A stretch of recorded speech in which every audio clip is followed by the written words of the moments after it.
For those here in attendance, not the cohort, let me give you a little preview of what you're going to see today and what you're not going to see. So these presentations were originally targeted for the sponsors at 20 minutes time, and that's irrespective of Q&A. Today, they're targeted at 8 minutes. So they've been cut down substantially. One, to fit the available window, but number two, almost all of the teams have non-disclosure agreements signed. And so we've moved all of that data out of there, and if there's anything sensitive, that's been moved out as well. So you see some great presentations, but unfortunately, you're going to miss some of the amazing analytical work that they did, and some of the whys and hows of those conclusions and recommendations are going to tell you about today.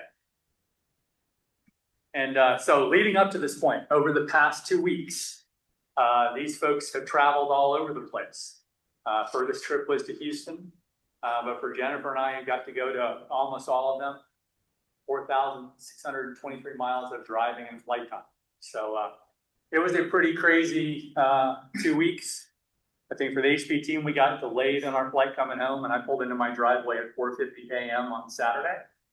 And then we turned around and left on Sunday for Northern Virginia. So it's been interesting. But you know, we're not part of the group meet chat that they have. But I suspect that after 2 weeks of grueling rehearsals with us, there might have been some interesting dialogue going on there, because we do get kind of fussy and nitpicky about charts and say this, not that, and here's how you say that. But that process had purpose, okay? And that process produced outstanding results.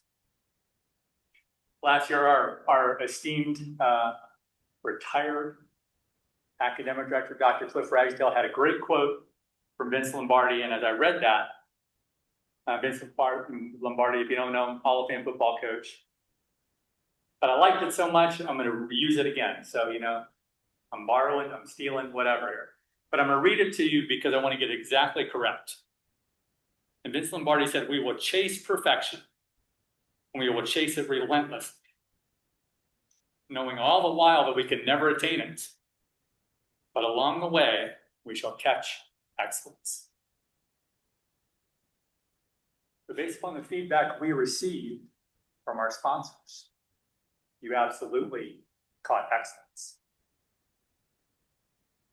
So I know we're gonna talk about this. Students will talk about it many times throughout the presentation, and they're gonna say thank you.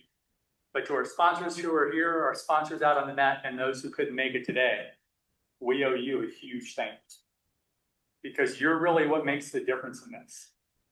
It's the experiential learning opportunity. So it's the secret sauce, the secret ingredient that makes this program what it is and differentiates us from other peer programs out there.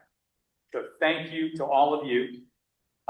Pretty amazing what you do, and but you signed up again for next year, so thank you.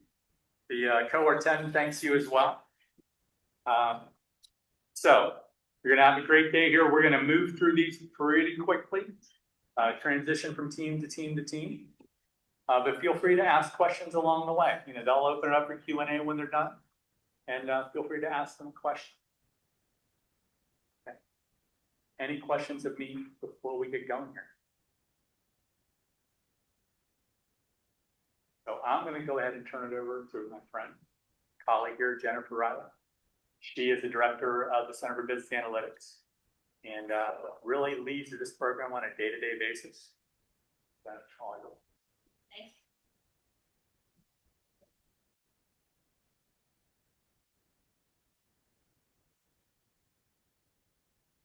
All right. So as Jay mentioned, I do want to call out our sponsors and thank you so much for your time that you spend with our students. I think it's that mentorship and guidance that they get throughout this process that really does make a big difference. So we just want to acknowledge you and say thank you again, and thank you for your support next year. We also want to acknowledge our faculty advisors. So through the program, the CBA team, Center for Business Analytics team, we're working with the students on professional acumen, on their power skills, or some would say soft skills, which we all know that they're incredibly difficult. And we're not working with them on the technical side. So without the faculty advisors that are helping the students throughout the project on these technical details, and also how to navigate some of the challenges that they're facing, this also wouldn't be possible. So how about a round of applause for our faculty advisors?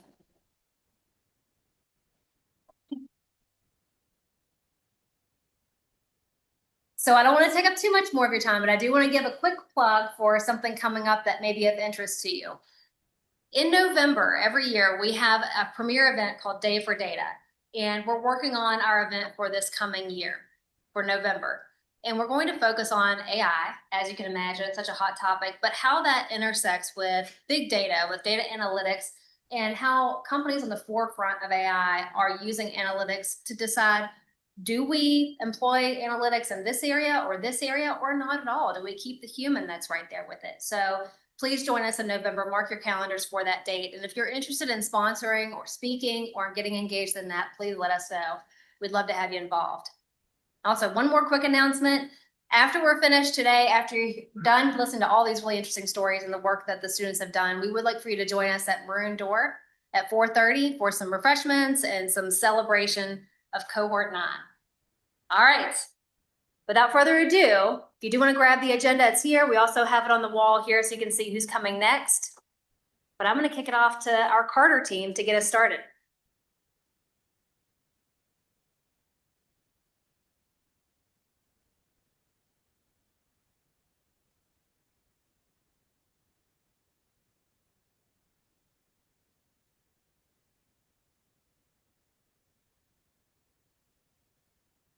Good afternoon, everyone. Thank you so much for being here. Here are the Carter Machinery Capstone team, and today we'll be presenting on identifying key decision makers for the small customer sector.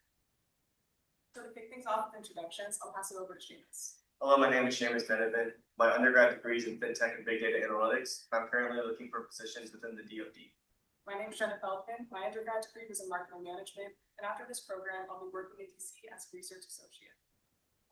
My name's Lance Dalton. Sorry I couldn't be here today. My undergrad was in management consulting analytics, and I'll be working for a Carillion clinic as a financial analyst after graduating.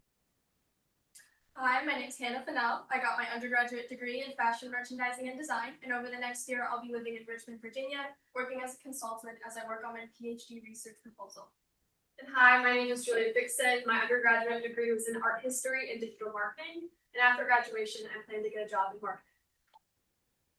Before we dive into our work, we would like to thank our sponsor, Ross Hutchinson, and our faculty advisor, Dr. Shilpa Rao, for their continuous guidance and support over the last 9 months, and for really helping shape our project into what it is today. So to begin with our problem statement, it asks the key question of how can Carter Machinery leverage their customer data to identify key decision makers and effectively target the small customer segment. Carter already has a wealth of customer data. However, the absence of clear decision maker identifying information can make it difficult to tailor their marketing and communication strategies to the right people. That's why it is our priority as a team to centralize and add value to this data and to highlight key information such as the percent of customer purchases so it could be easily accessible to the marketing team. And with this goal in mind, our team established 3 main objectives to help guide our work over the course of the project. First was to clean and verify the customer data we were given to both help improve the overall quality of our data sets and to ensure that each variable was fully understood before it was used in our analysis. Our second objective was to create our key decision maker output system. This began with the merging of several data sets, and from there, we used Python and fuzzy matching to create our output. And our final objective was to ensure that our work supported email extraction so it could be easily implemented into Carter's current mailing and marketing lists. And now I'll pass it over to Lance to go into our solutions. Thank you, Jenna. Our project started with a major challenge. The contact data was messy, inconsistent, and sometimes full of small variations in names. To tackle this, we built a layered solution. First, we used an Excel formula to pre-clean contact names, stripping out prefixes, symbols, and inconsistencies. Then we used Python to apply fuzzy matching and phone number normalization, which let us group slightly different versions of the same person into one unified identity. For example, multiple misspellings of Jennifer Riley were all combined based on name similarity and shared phone numbers. This layered cleaning made a huge difference. We started with over 489,000 raw work order records. After grouping by true identity, we were able to reduce that down to about 21,000 unique decision makers. This gave us a much clearer picture of who's driving activity within each company. Using the clean data, we analyzed transactions shared by contact. We had Python calculate the percentage of work orders submitted by each person within a company and found that some individuals were responsible for the vast majority of activity.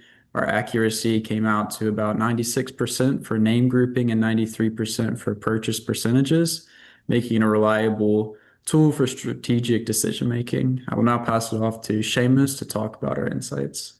Thank you, Lance. Now that our data has been cleaned and merged, we are able to create dashboards in Tableau. We created multiple dashboards, but today we'll be only going over the work order purchases. These dashboards offer a clean and professional view of decision makers, company information, and contact information, allowing for easy decision maker identification. These dashboards are also easily adjustable and updated. Here's a closer look at our work order purchases dashboard.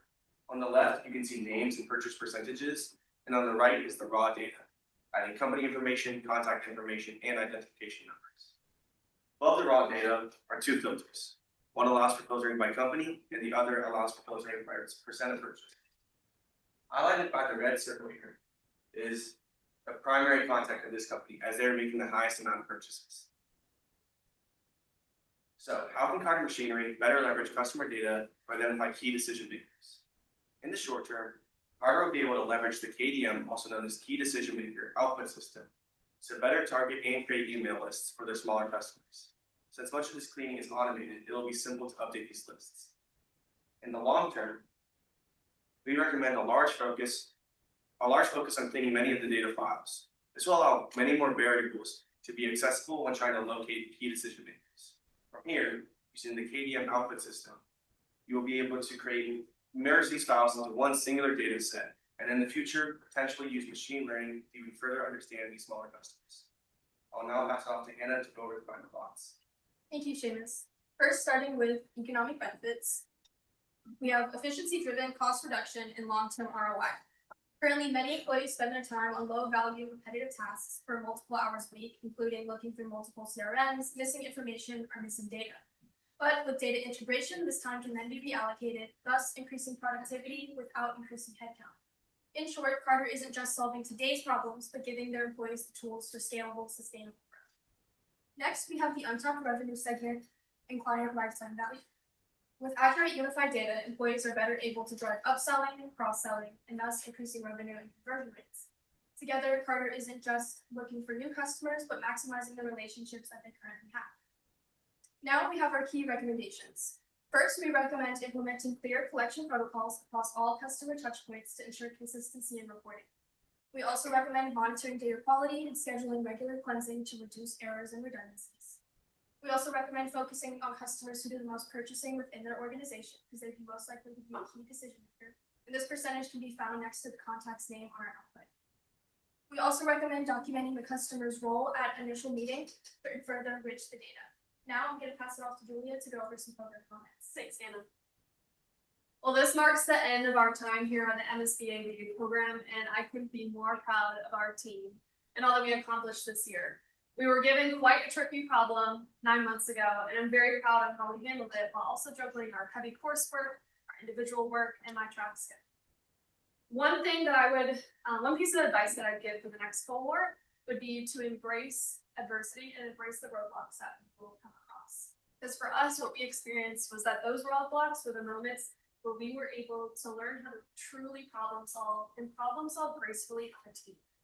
We also want to thank Jennifer Riley and the rest of the CBA team for your support and guidance throughout this program, as well as our sponsor, Rossi Hutchison and Carter Machinery, for allowing us to learn from their data. But with that, we'd like to thank you for listening. We'll now open up the floor to any questions.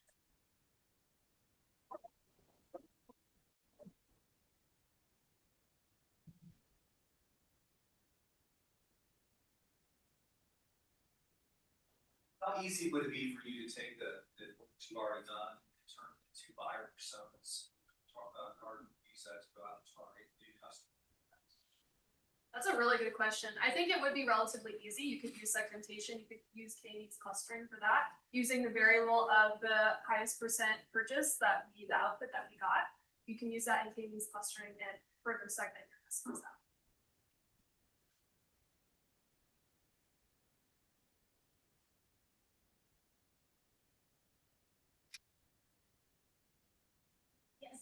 What happens when new data comes? So we created multiple or two manuals, one for Tableau, one for Python.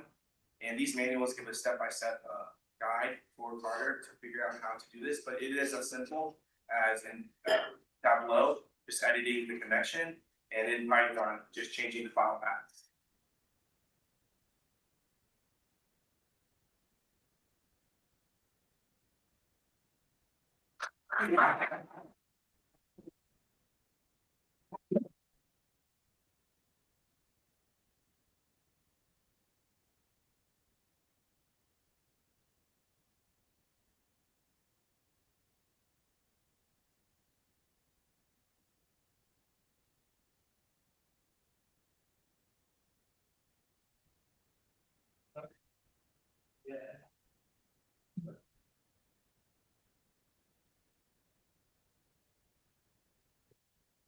Good afternoon, and thank you all for coming to the FlexMetrics Capstone Team's public presentation.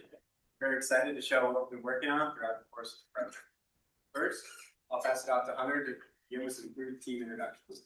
I'm Hunter McElroy. I'm a double hokey with background in mechanical engineering. And after this, I'll be going to work for Deeper Engineering Woods as a project engineer.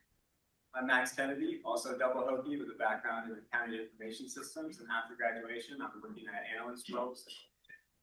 I'm Ezra Desai. I have a background in business administration, and after graduation, I'm interested in business management. I'm Shivani Kumar. I'm a double hokey with a background in data analytics, and upon graduation, I'll be an analytics consultant at Lighthouse in their energy sustainability and infrastructure. Next, we'd like to give a huge thank you to our sponsor team, Esther Wang, Isaac Moore, and Don Robb, as well as our faculty advisor, Dr. Barbara Brancho. Thank you guys for your continued guidance and feedback throughout the course of the project. Next, we'll begin with the project introduction, as our project is focused around the idea that modern factories are constantly generating massive amounts of data. And before this data can be used for actionable insights, it first has to be collected through data collection software, where it is turned into a usable form so insights can be created by how a factory is performing. This is where our project comes in, as the job performance report we created brings new job-based insights tailored to factory managers so they can make more beneficial changes to their products, production lines. Throughout the course of the project, we had a specific problem statement that guided our development, and that was how can FlexMetrics create job-based visuals in reports, allowing clients to identify new patterns and insights while also ensuring ease. This problem statement helped frame our scope and helped us remain within it throughout the course of the project. Now I'll pass to Ezra for some solution objectives. Thank you, Max. There are three solution objectives that we identified. We first aim to expand the product portfolio by creating job-based visuals that weren't previously available to allow managers to draw more detailed insights.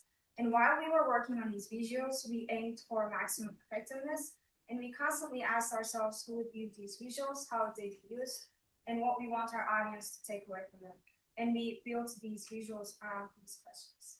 Another goal we had was to increase customer satisfaction and acquisition by collecting feedback from our sponsor and from our faculty advisor while applying necessary changes to the project to meet requirements. Next, when we break down our initial analysis process, we first started looking into companies' data and existing Power BI reports. After that, we created mock-up visuals leveraging semantic models.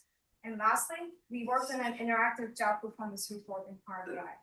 And now I will pass over to Hunter to highlight the importance of the project. Thank you, Ezra. For this use case, I'll be playing the role of a continuous improvement. Starting off, from this lens, my mind immediately goes to the bottom right-hand corner of the Flex Score by equipment, where we find the lowest performing pieces of equipment according to the manufacturer's targets. When looking at these pieces of equipment, we find that each only has 2 or 3 jobs apiece in our toolkit. From a point of maximum improvement, it makes sense that maximum impact could be found elsewhere. This brings us to the third lowest performing piece of equipment, in this case, Slitter 4. Filtering out for only results on Slitter 4, we find that job description number 1 has the lowest run-up time at 17.3, meaning that this job is only operating 17.31% of the time that it was supposed to be. Drilling through into our drill rigs, we find the reason for this being 77% of the time this job was ran was spent in unplanned downtime. Looking into the reasons that cause this, we find that trimming wraps and defective material are the primary causes. If this is the case across multiple different jobs, it would make sense that this would be a great opportunity. Drilling through into the next lowest run-up time job, we find that the primary cause for downtime was training. Since training is almost always a good thing from a continuous improvement perspective, it'll be neglected for the rest of the days. Going back and drilling through into all the jobs that were on Slaughter for, we find that extended role changes with and without flags were the primary cause for downtime on this piece of equipment. As a factory manager, I would then go out onto the floor and determine the reason why there are so many extended role changes and possibly how to rectify. Now here's Shivani with our key. Thank you. To highlight the key benefits of our presentation for our project, the unique outside perspective and diverse academic background that we bring has helped with creating new insights for FlexMetrics customers. They now have access to new job-based metrics and visuals that are personalized and dynamic based on the role that one plays in the manufacturing plant. This helps clients with their day-to-day decisions and modifications that they can make. With this, in turn, it brings increase in customer satisfaction with the increased capability and coverage. With this increase in coverage, even small marketing efforts can help with increasing the number of subscriptions that FlexMetrics gets, as well as attracting new customers as well. And now to shift our focus to our program reflection. One of the things that our team felt was very valuable was how our coursework laid a great foundation for our capstone project work. Concepts such as storytelling with visualizations and approaching our problem statement with an opportunistic mindset has helped us greatly enhance our project. Also, the fall workshops that we had in our program helped with honing in our soft skills as well as creating a great baseline for our project to be so successful. Also, we were able to learn how to ask intentional questions which help build our communication with our client over time. As for advice that we have for Cohort 10, we recommend that you are open and flexible to constant collaboration. Whether it's through our constant group work that we have in our courses or collaborating with our team on a daily and weekly basis, it's important to have strong communication and shared responsibility amongst ourselves. Also, it's important to have a good adaptability to change, especially in the final weeks of the capstone, where there's a lot of modifications and practices that go into fine-tuning the presentation. And finally, the CBA staff is a valuable resource, so reach out to them whenever needed for any guidance or resources, especially for your capstone project and the job search process. And with that, we thank you so much for listening to us talk about our presentation, and we open the floor to any questions that you may have.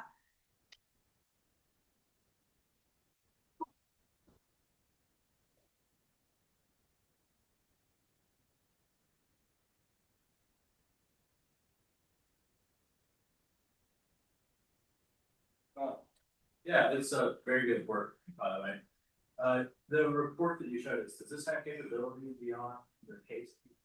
It does actually. So what we showed here today was just a few of the capabilities that it has, but it has additional drill through pages for other states of the equipment as well as the sub states that assist with all the major functions that a job would have. Thank you. So this tool uses a lot of metrics, and we were wondering what helped you decide what metrics to show in this report. Yeah, so we wanted to show multiple metrics. Some of them show efficiency of the machines, and some of them take in client input for the targets. So we wanted to show both machine efficiency and job efficiency, as well as some client input as well.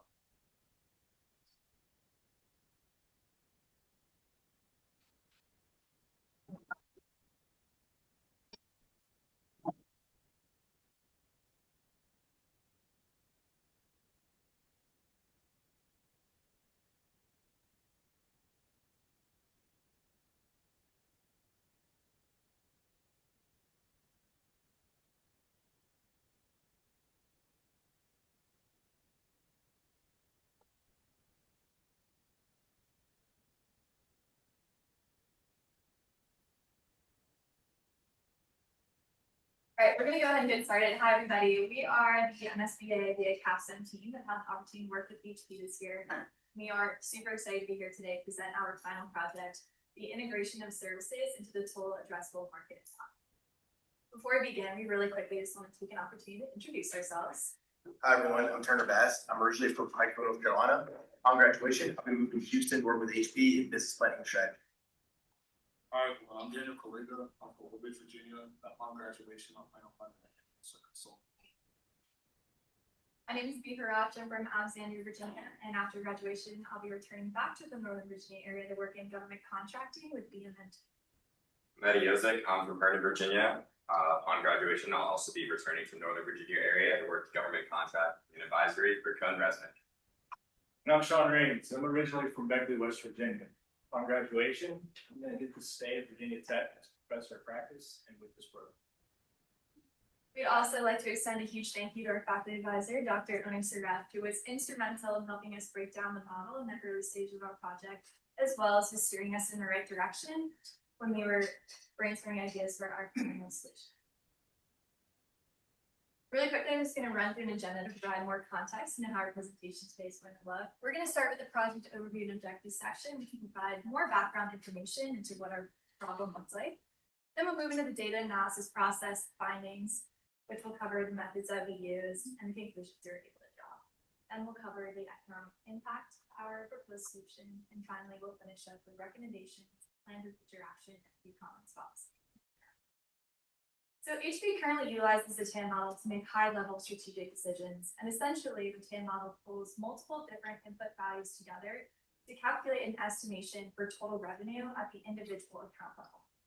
And as we've been progressing through this project and having conversations with our team, as well as doing our own research, we've come to realize that the industry that HP exists in is experiencing a change. Things are shifting away from the traditional one-and-done transactional model and more towards a contractual one, which prioritizes building long-term relationships with your clients. HP absolutely does this, especially utilizing their service and solutions offerings, but the current TAM model does not have a way to specifically account for how these offerings impact those total revenue estimations. So this brings us to our team's big challenge this year, which is how can we better capture how services and solutions are impacting those revenue estimations to ensure the model continues to perform as accurately and efficiently as it has in the past. And most importantly, it continues to empower decision makers with high quality data that they can utilize with every decision they're making every single day. So using all this information, we were able to develop a final problem statement that has led us to the entirety of this project. And I'm going to pass it to Dan. HP. So after reviewing our project description and after multiple discussions with the HP team, the problem statement we've come up with for our project is how HP is currently in need of a clear and scalable method for understanding how expansible the services and solutions that Texas TAM institutions. This ultimately affects HP's ability to assess its market potential and develop long-term growth strategies for its products and services. After figuring out our problem statement, we needed to come up with objectives we needed to hit to successfully complete this project. The first major objective was to develop a full understanding of the TAM model. The second major objective was to find an area of improvement in the model for us to focus all of our attention on. The third major objective was to design a services extension within the model to help those TAM estimations be close to accurate. And finally, the fourth major objective was to design a future playbook incorporating our thought processes for future involvement. And I'll pass it on to Eddie to go on to the data analysis portion of the project. Thanks, Daniel. So after our team decided to focus on the integration of services into HP's existing model, we wanted to further narrow down our scope to give ourselves an achievable deliverable given our time frame. We decided it was best to focus on one sector and one service branch to achieve this. First, narrowed down to a specific sector of HP's business. HP has four main business sectors. These include SMB, which stands for small and medium businesses, commercial, enterprise, and public sectors. We narrowed down to the enterprise sector for the focus of our analysis as it had the most amount of data available for our testing. We next narrowed down to a service branch. HP has four main service categories. These include digital, lifecycle, manage, and renew. We focus solely on lifecycle services as it not only makes up the majority of HP's service market, but it also had the clearest and most well-defined data available. Thus, our final project became to develop a total addressable market extension specifically for enterprise lifecycle services. Once our scope was finalized, it was time for our team to estimate the total addressable market within lifecycle services. To do this, we followed the same methodology HP uses to estimate their hardware TAM. This required us to create conversion rates, also known as weights for lifecycle services. Before we could do this, 3 key pieces of information were needed from HP's team. First, we needed to understand what lifecycle services was made up of, as each component has a different attach rate. We discovered that lifecycle services is made up of 2 main products. Next, we acquired historical sales data from fiscal years 2020 to 2024 to measure company level purchasing patterns. And lastly, we gathered average selling prices, also known as ASPs, for both products and lifecycle services. Now that we have this data, we can move into our model steps, which I'll pass to Turner. Thanks, Eddie. When beginning our model, the team felt the best way for us to be the most accurate would be to break it down into 4 actionable steps. Now, the first of these 4 steps was to calculate individual company conversion rates. Now, what does this really mean? These conversion rates are essentially how often salespeople are pushing these companies that already have a designated hardware user base to also be HP service users as well. The second step in this process is to sort by vertical and account for outliers. Sorting by vertical is fairly simple. We use the verticals that were already assigned to these companies in HP's hardware model. And when accounting for outliers, we chose to use the Windsor method. This allowed us to calculate the 95th and the 5th percentile in every single vertical, and then adjust any values above the 95th or below the 5th percentiles back to the numbers. Third step in this process, and arguably the most important for us, was to create the reference table. This reference table may not be the most difficult, but it's most important because it houses all those average conversion rates to then import them into the model to calculate every company's service TAM. And finally, we need to create a market custom. This is very important because our model, as Eddie said earlier, was on 4 years of sales data. We needed to annualize this to make it easier for decision makers to use, as well as account for variable purchasing and refresh cycles. Now I'm going to pass it to Sean to talk about recommendations and future actions. Thanks, Turner. So now we know how we got here. We're going to talk a little bit about what it meant for HP. When we implemented this into their existing model, we saw an increase of 3.96%. But what did that increase really represent? It represents a sense of clarity. That clarity can be viewed through 2 lenses. The first lens is understanding mechanics, mechanisms within their services business. Also understanding how that services business impacts their corporate business. This will provide great value to HP as they move forward, and the model is designed to evolve as the business evolves. So we do recommend, we did HP, that they extend this model to the rest of their business. To do that, executing that plan using our playbook. This playbook will have detailed and summary content, tips that we learned along the way. It will encourage continuity and engagement throughout HP, but also within Virginia Tech and the future cohorts. And will facilitate a knowledge transfer so that those teams can hit the ground running and build on the great work that we did alongside HP. Now let's talk a little bit about what we liked about this program. For us, the most impactful part of this program was being able to work together, to work with our fellow classmates, whether that was coursework, group projects, capstone teams, maybe having some fun on the weekends. It was a great experience. It taught us a lot. Our advice is to stay open to the experience, whether that's in the classroom, in teamwork. Stay open to what you learn in those classrooms, not only about yourself, but about others' business.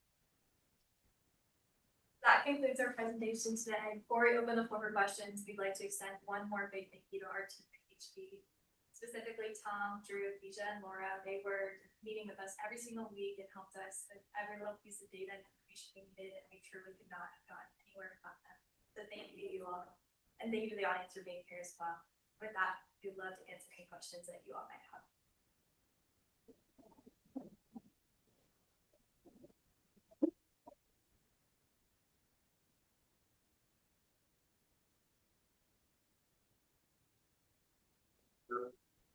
That being global is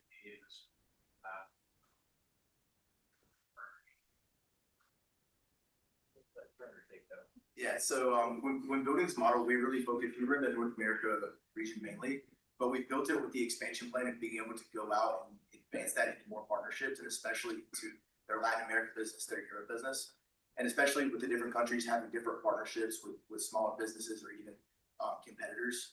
We have that focus to where we can expand this whole model into that model eventually.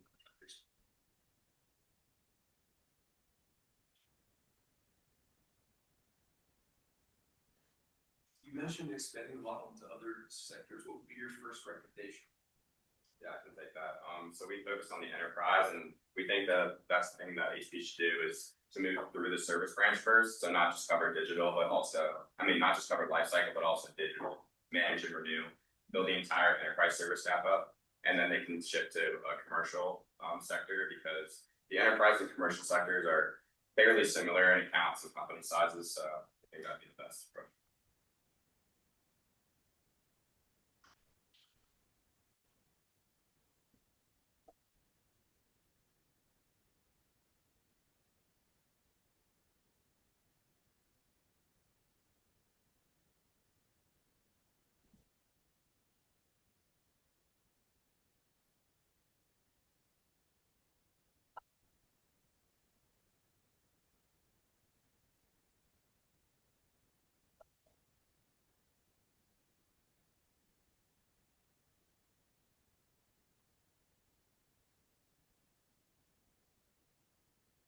Hi everyone, we're the Inorganic Ventures team, and we're here to present on our project on how customer analytics are a catalyst for sales.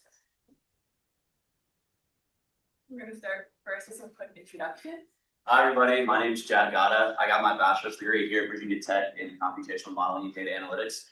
And after graduation, I plan on moving to Charlotte to work in tech consulting. My name is Rachel Unruh. I was a undergrad in marketing management here at Virginia Tech also, and I plan on working in marketing analytics this time. I'm Chris Harrison. I got my bachelor's degree in finance here at Virginia Tech, and I'm looking for opportunities in operations research. Hi everyone, my name is Ishu. I got my bachelor's and master's degree in mechanical engineering in France, and I'm starting a PhD program in sustainability. We want to give a special thank you to the Inorganic Ventures team who's here today, especially Brian and Jesse, who helped us through the entirety of this project, and our faculty advisor, Dr. Mark Pueo. Now, let's quickly start with our key question. Our key question stemmed from a need for the marketing and sales department to have more in-depth information on their customers. So the question we settled on was what data should be connected and analyzed to best equip the marketing and sales team with the information they need to best target current and potential customers more directly. So the goal set before us initially by Inorganic was to increase sales by 10% over the next 5 years annually, which is an ambitious goal, but something that we believe was very possible with the correct data. The constraint, however, that came with this goal was that we were focused solely on volume sales growth with no price hikes. No price hikes are an option. They were out of our scope for this project, so our data solely focused on volume sales growth methods. So the solution that we came to was to map customers to industries using a multidimensional method that used different attributes of these companies to build specific product recommendations for them. I'm going to pass it off to Jack to talk more about our roadmap. Thank you, Rachel. So as a refresher, the objective of this project was to support Inorganic Ventures in their goal of increasing sales revenue by at least 10% each year. To do this, we focused on using company data to unlock more efficient and effective ways of selling to their customers. In our analysis, we used K-means clustering to segment customers into different clusters, helping us to find groups of customers with more favorable attributes for cross-selling. In our market basket analysis, we used purchasing data to help identify patterns in customer behavior. These two tools played a huge part in our final solution, and they helped us determine which customer segments offered the most attractive growth opportunities and which products we should recommend to each individual customer based on their past purchasing history. Now, getting more specific into the work we did this year, one of the first key things we did was enriching the data set we were given by mapping all active customers to their IB industry segment. We used Copilot for this task, and what we did was we fed Copilot a table like the one on the left, which consisted of the names of all of IB's active customers along with their headquarters location. We then prompted Copilot to go through this table line by line using an advanced internet search to decipher which companies belong to which industry. After that, we validated these results both manually and with HubSpot data we were given and found that our mapping results were about 83% accurate. Now I'll pass it off to Chris to touch more on the analysis we did this year. Thanks, Jack. The next challenge we tackled was recommending products to customers. Market basket analysis is a specialized tool used for this purpose that can identify what customers are likely to buy given their purchase history. If you've ever been shopping on Amazon and seen that customers also bought product recommendations, that's essentially what market basket analysis is doing. For example, given two customers who have both purchased products A and C in common, products B and D were also bought. We might recommend product D to the first customer and B to the second, depending on the strength of the associations. Often, some of the strongest associations between products are unknown. This method can cover all complementary products, and in addition, the degree to which they complement one another. Market basket analysis is a powerful tool for cross-selling and in turn increasing sales revenue. There are a few tools we can use to get results. First is Jump Pro, a statistical modeling software, which unfortunately costs $8,400 per user annually. Although it has a great user interface, this was unacceptable for our project. So our team developed and delivered a Python script, which can return the same results at no additional cost. What's great about the Python script is that it can be rerun as new products are introduced, and new associations for those products can be found going forward. Then we analyzed the Copilot data in combination with customer transactions and found something interesting. When looking at how much revenue a typical customer brings in each year by segment, some segments appear far more attractive than others. Interestingly, the top 4 segments remain in the top 4, even when only considering direct customers. A typical customer in the top 4 segments provides 3 times as much revenue as a typical customer in the bottom 4 does.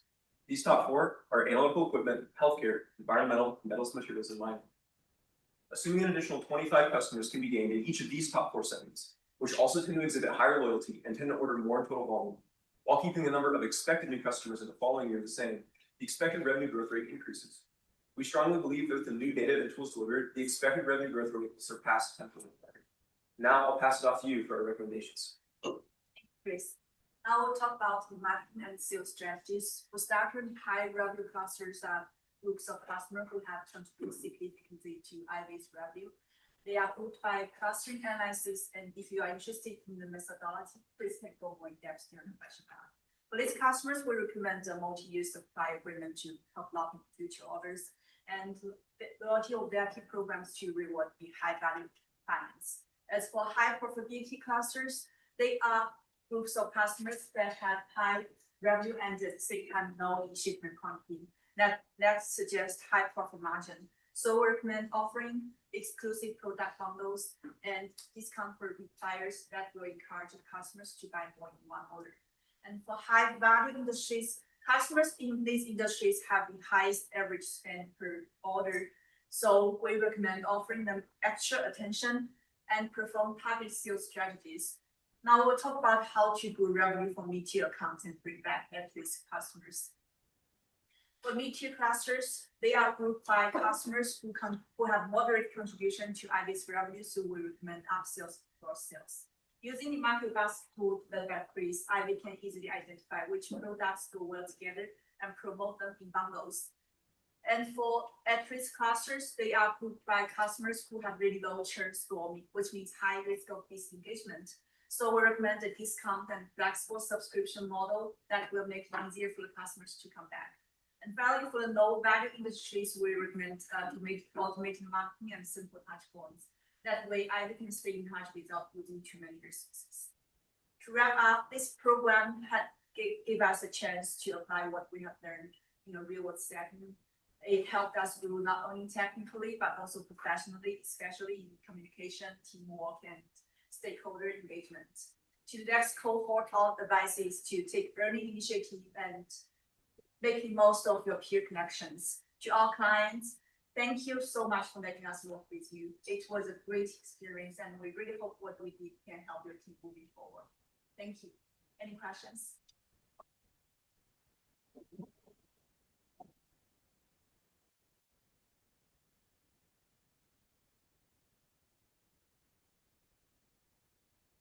Are there limitations to your market basket analysis? Yes, so great question, by the way. Market basket analysis mainly focuses on frequencies between items talked about together. So it's looking for associations or correlations between those products, and for the products that aren't bought very frequently. So those really infrequently purchased products, and they have like low numbers of basically low sample sizes, the way you can think of it. And it might be more difficult to get really great recommendations out of those. However, most customers don't tend to buy only one product. So there's usually a product in their basket that we can find really good recommendations for them for. So the vast majority of customers will have great recommendations. We managed to find dozens of really great recommendations from the stock product. Yes. How do the model outputs compare for JMP versus the Python script? Yes. I'll take this one as well. So both of those outputs from Jump and the Python script are exactly the same. And I made sure that they were the same, but I like ran both of them on the same data set. The only difference is that the Python script may return like more, basically, they're the same statistically, but it'll return all the combinations or all the permutations instead of all the combinations. So jump tends to cut off some of the ones I noticed that are like, well, AB is the same as BA, whereas Python will keep AB and BA.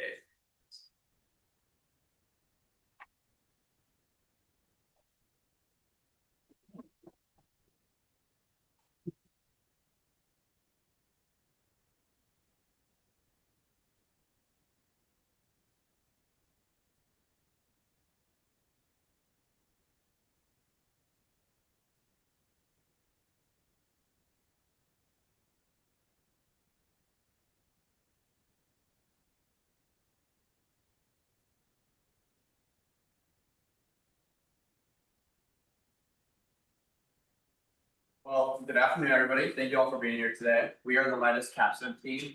And through this 9-month capstone project, we're tasked to help Leidos with a computer network operated construct, better known as CNO. To kick things off, we'd like to introduce ourselves real quick. My name is Will Coker. I graduated from Virginia Tech with a degree in Business Information Technology, and I'm currently pursuing career opportunities around the Richmond, Virginia area. My name is Anthony Rosie. I also graduated technology management. I'm Roberto Calderon. I also graduated from Virginia Tech with a degree in finance. I'm currently looking for opportunities in North Virginia. Hi, my name is Alexa Carmes and I graduated from Texas A&M University with a degree in public health, and I'm currently pursuing job opportunities in Northern Virginia or Dallas-Fort Worth area. And I'm Sarah Chevreau, and I graduated with a degree in marketing from Pamplin University, and I'm currently pursuing job opportunities in Charlotte, North Carolina. We also like to thank our incredible support team, Colin Formulac, Lindsay Codwell, and Christine Wood, which were our Leidos sponsors. Donna Gorlick was our faculty sponsor, and Jay Winkler, of course, the academic sponsor. Thank you for all your support throughout the entire 9-month project. Now we're passing off to Alexa with the project. Thank you, Alberta. So looking into our problem statement, Leidos is facing difficulty attracting and retaining talent in the highly specialized field of computer network operators, or CNO. As cyber threats are growing to be more complex, the demand for cleared and highly skilled candidates are continuing to rise, but the supply has not been able to keep pace. So this imbalance has created intense competition across both government and private sectors. This issue is also compounded by the rapidly evolving nature of cybersecurity threats, as attacks are becoming more persistent, sophisticated, and targeted. So Leidos needs to build a workforce that can adapt quickly and operate at a highly technical level. And then lastly, in addition to recruitment challenges, retention is also an equally pressing concern, as many CNO professionals are leaving due to burnout from these high stress roles or from other high competitive offers. So with that context, we centered our project around this key question: how can we produce actionable recommendations to improve Leidos' ability to attract and retain candidates to expand their cybersecurity workforce? And to answer this question, we were given 5 predetermined phases to research. So in phase 1, we looked at the most effective sourcing methods across the industry. In phase 2, we conducted a competitor analysis to see how others are approaching the same challenge. In phase 3, we looked at how they could grow their internal talent through upscaling and retention. In phase 4, we developed a predictive model to forecast future CNO talent needs. And then lastly, in phase 5, we looked at strategies on how to engage passive candidates for people who may not be actively job hunting. So now we're going to give a quick summary of what we researched within each phase, and I'll pass it off to Tony to get it started with phase 1. Thanks, Alexa. Phase 1 focused on answering the question: how do we source the right CNO talent? We looked at 6 different talent recruitment pipelines, each offering their own unique advantages. Number 1, demographics with places like Austin, Texas, Denver, Colorado. 2, recruitment from universities such as University of Texas San Antonio and George Mason University. 3, open source communities. 4, military markets like the Space Force and the U.S. Navy. 5, job platforms like military hiring, USA Jobs. And 6, current existing CNO talent from established firms, startup cybersecurity firms as well. Now I hand off to Will for their analysis. Thank you, Tony. For second phase, we conducted a competitor analysis in which we analyzed 4 key competitors and benchmarked them against Leidos. These companies were Booz Allen Hamilton, Parsons Corporation, Mantech, and Knight. Now we pass on to Alexa with phase 3. Thank you. So in phase 3, our team explored how Leidos can grow their cybersecurity workforce by investing in internal talent. So we looked at strategies surrounding mergers and acquisitions, especially with smaller cyber companies or tech and AI companies. Then we looked at how they could reinvest into their current upskilling programs in place of more focus on AI. And then lastly, we looked at a potential partnership with the Commonwealth Cyber Initiative, which is a Virginia initiative that focuses on cybersecurity research, innovation, and workforce development. Now I'll pass it off to Alberto for phase 4. Thank you, Alexa. In phase 4, we aim to help Leidos understand where the CNO market's evolving with 6 key dimensions. The first 2 were scenario analysis and any job trends in the CNO market. The next 2 were AI integration and the United States supply of cybersecurity talent. And finally, a regression model and a competitor analysis. Now we pass it off to Sarah for phase 5. Thanks, Alberta. In our 5th and final phase, we focus on engaging passive talent. This means we looked into attraction and retention techniques to engage this passive talent, but they're currently not searching for job opportunities. On the attraction side, we researched sponsoring conferences, web strategy, personalized outreach, and company partnerships with military organizations and cybersecurity partners. On our retention side, we also conducted our own retention research through outreaching to current Leidos cybersecurity employees and aims to discover why they chose Leidos, why they choose to stay with Leidos, and what would make them consider leaving Leidos. In addition to this, we also researched initiatives such as upskilling programs, company culture, and personalized career plans. Now, as this concludes the synopsis of our phases, I'll turn it over to Tony with our final recommendations. Thanks, Sarah. To conclude our project for Leidos to better help recruit, retain, and develop CNO talent, we came up with 4 main final recommendations. Number 1, investing more into AI internal upskilling programs. 2, boosting brand awareness within the cybersecurity space. 3, partnering with public organizations in order to build long-term talent pipelines. And lastly, to strengthen university relationships by providing more co-ops and internships for more talent. Now handing it back off to Sarah to wrap things up. Thanks, Tony. As our time in this program comes to an end, our team has recognized that adversity both inside and outside the classroom has been the main driving factor in developing these highly sought after professional traits such as teamwork and presentation skills. In addition to this, we would also like to extend a piece of advice to our members of Cohort 10. What you put into this program is truly what you're going to get out of it. Make sure that you're creating early connections with your peers and the CBA staff and continuing to develop these relationships as they will be meaningful and strong for you to leverage later on. Also, take it from us, we know that this program can be exhaustive and intensive at times, but make sure that you're enjoying this next year of your life, as our team has found it to be one of the most rewarding ones yet. Thank you so much for your time today, for listening to our presentation. We would be more than happy to answer any questions that you may have.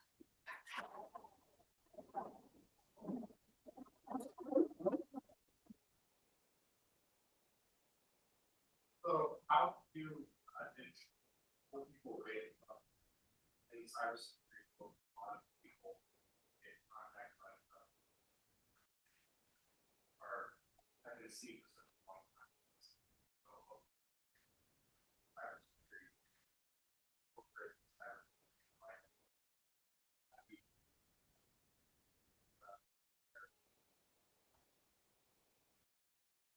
I can take this one. It really is a marketing problem at that sense. Marketing your company culture, your web strategy, creating a cybersecurity employer brand for Leidos. You see them a lot of times more on the defense contracting, with whether it's you're walking through airport security and you see them, or you're on the metro. So it's really taking what they do so well, which is their branding, and shifting that to a cybersecurity focus to then send out to candidates.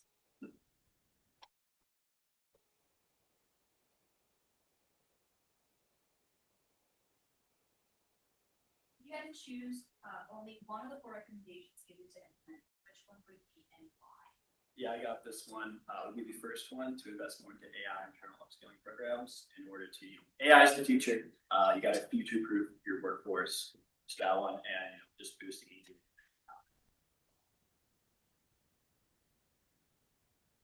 You guys talk a little bit more about how your competitors differentiate themselves when they're trying to attract and retain talent. Yes, I'll take this one. So we picked each 4 of our competitors based on their key talent strategies that help them stand out in the very crowded cybersecurity market. So for example, Booz Allen Hamilton has their career hub. Parsons has their CNO hybrid jobs option, allowing employees more flexibility. Mantech has their cyber readiness, and Nightwing has competitive compensation packages for this.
Hi, everybody. We are the NASA Capstone team, and we'll be presenting to you today our proposed solution pertaining to long-term risk mitigation when selecting a potential project for our organizational sponsor, NASA Lane.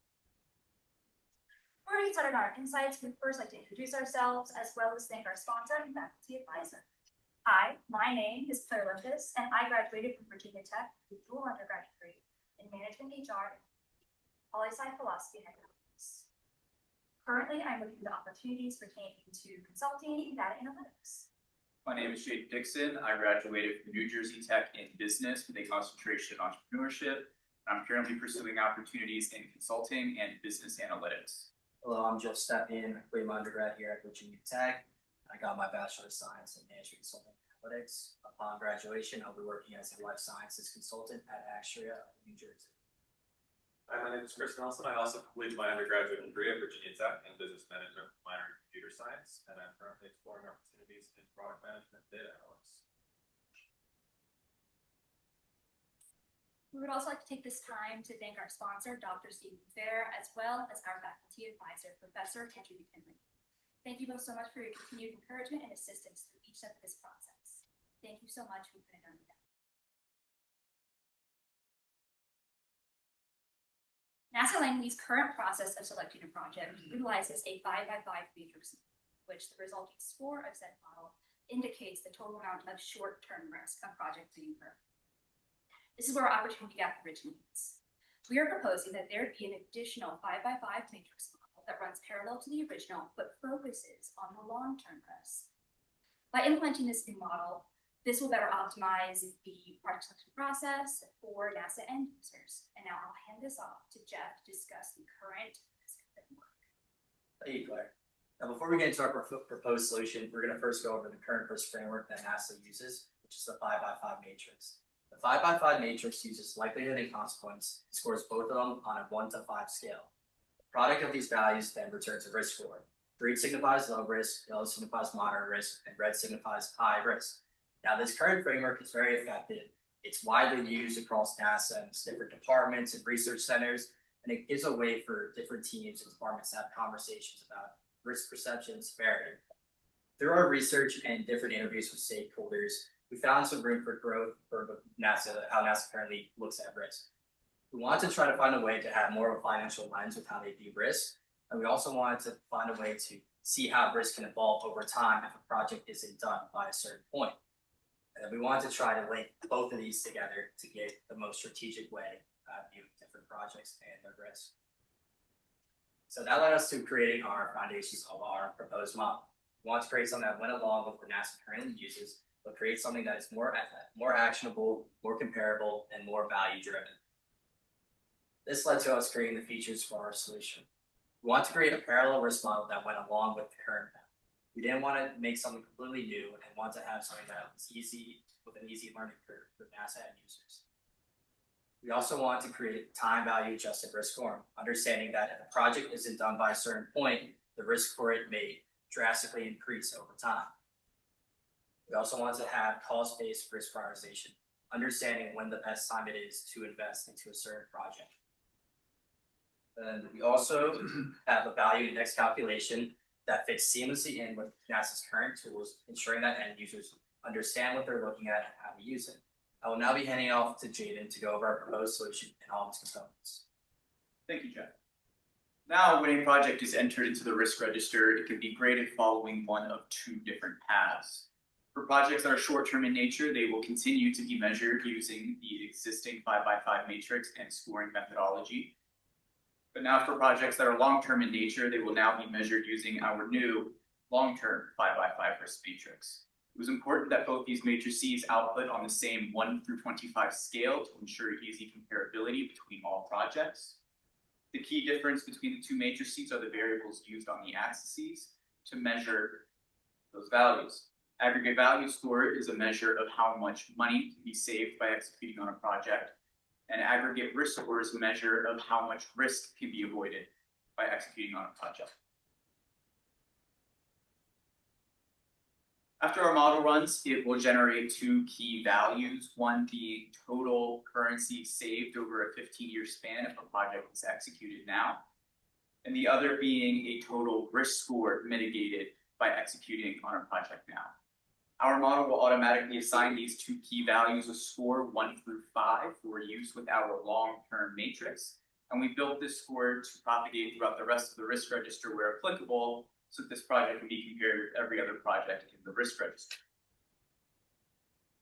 Our model will also output a chart showing the cumulative costs incurred over time for the two scenarios where the project either is or is not executed. It becomes very evident whether there is or is not significant cost savings attributed to executing on a given project. We can do the same thing for risk, showing the cumulative risk score incurred over time for the two scenarios to determine whether or not there is or is not significant risk score savings attributed to executing the project.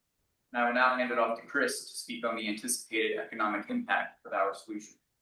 Thank you, Jaden.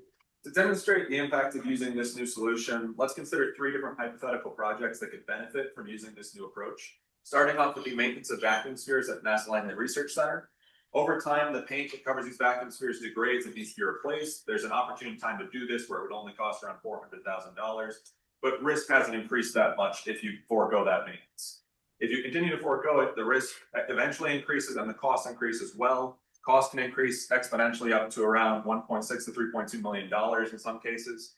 So if you delay that maintenance, which is very easy to do because the risk tomorrow is very low at the recommended time, it becomes significantly more expensive.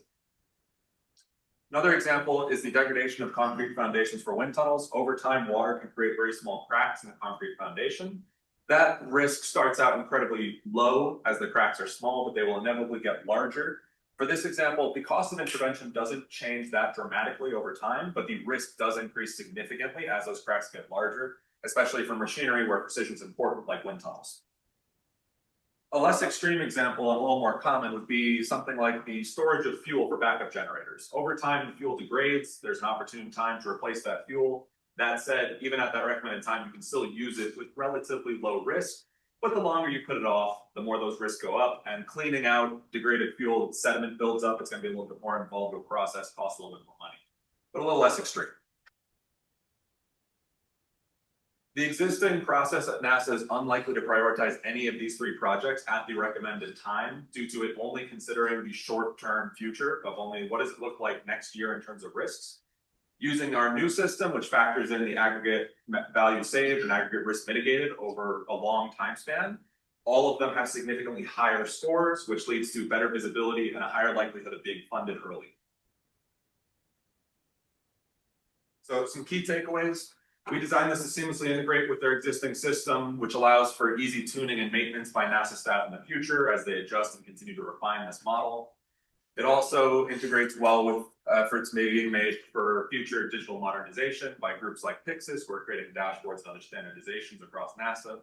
And by using this new process, portfolio managers will be able to better prioritize long-term projects, which will allow them to save millions in projected long-term cost savings. If we use the example of just the vacuum spheres, it would have cost $400,000 to repaint versus over $1 million if you delay it far enough. And that's just one project. If you apply this to all of the dozens of projects that are being assessed every year, you can see how these savings can add up, and that doesn't even factor in the risks that saved. Some advice for cohort 10, identify your data needs early. It can take time to acquire that data, especially if it's sensitive and it needs to be cleaned. Always have a set agenda, never show up without a game plan.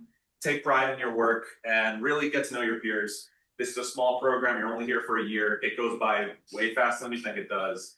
Get to know each other, lean on each other, and you'll have a great time.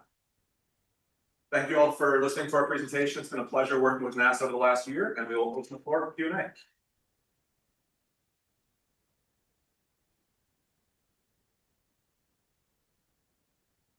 Yeah. Curious if those will get incorporated.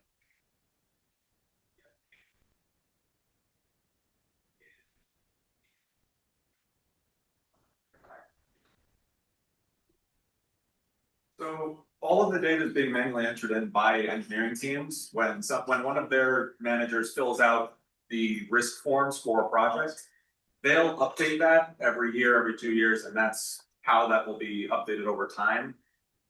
One of the challenges with this project was limited data. That's why we ended up using case study hypotheticals, because due to the nature of some of these projects, we were only able to see synthesized data based on realistic projects in the past from our sponsor. So those kind of models are something that might be able to be explored on NASA's side, but from our end, we provided the base framework to start that process.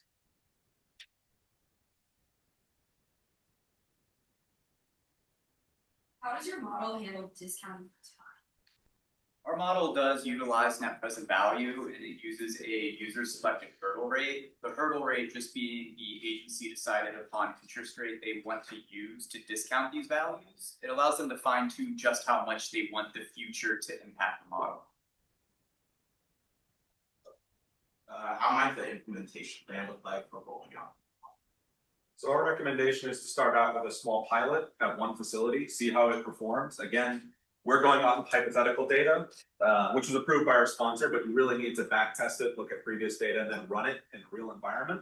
So start off small, do a pilot program, see how it performs. NASA engineers can very easily tune it, like you're saying, adjust those hurdle rates so it properly accounts for the long-term time. And we've been told that NASA Langley is actually planning to use it in their next planning cycle, so we're very excited about that. And if that goes well, then they'll roll it out across other facilities in the agency.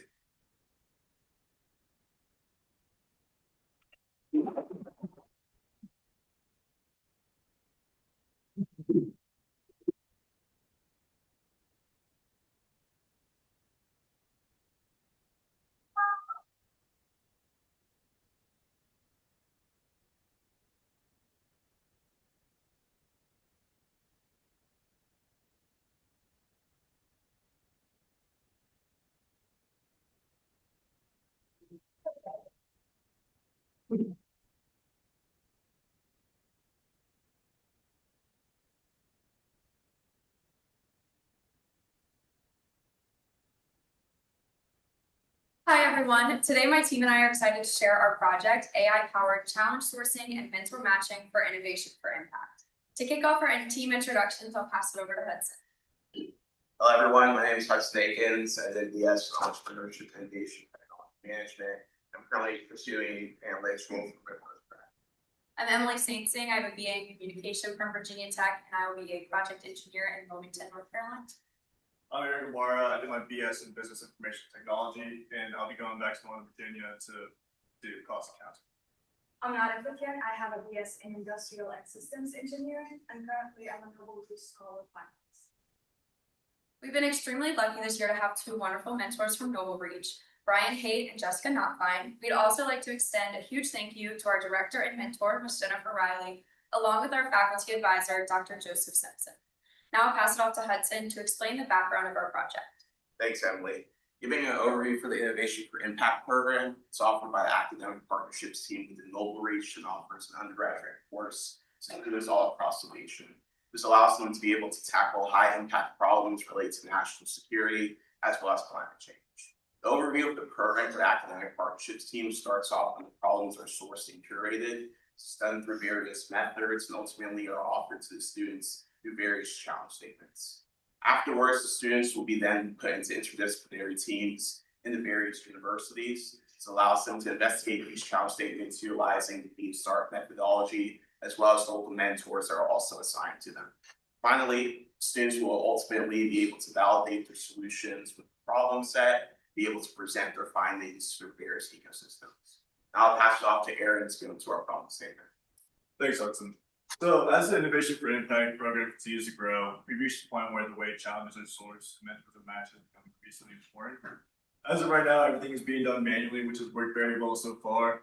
But like I mentioned, as it continues to expand, it's getting more time consuming and harder to maintain consistency. Therefore, this is the opportunity to scale efficiently while maintaining quality. With targeted automation, we tend to improve the alignment, set the program up for a lasting impact.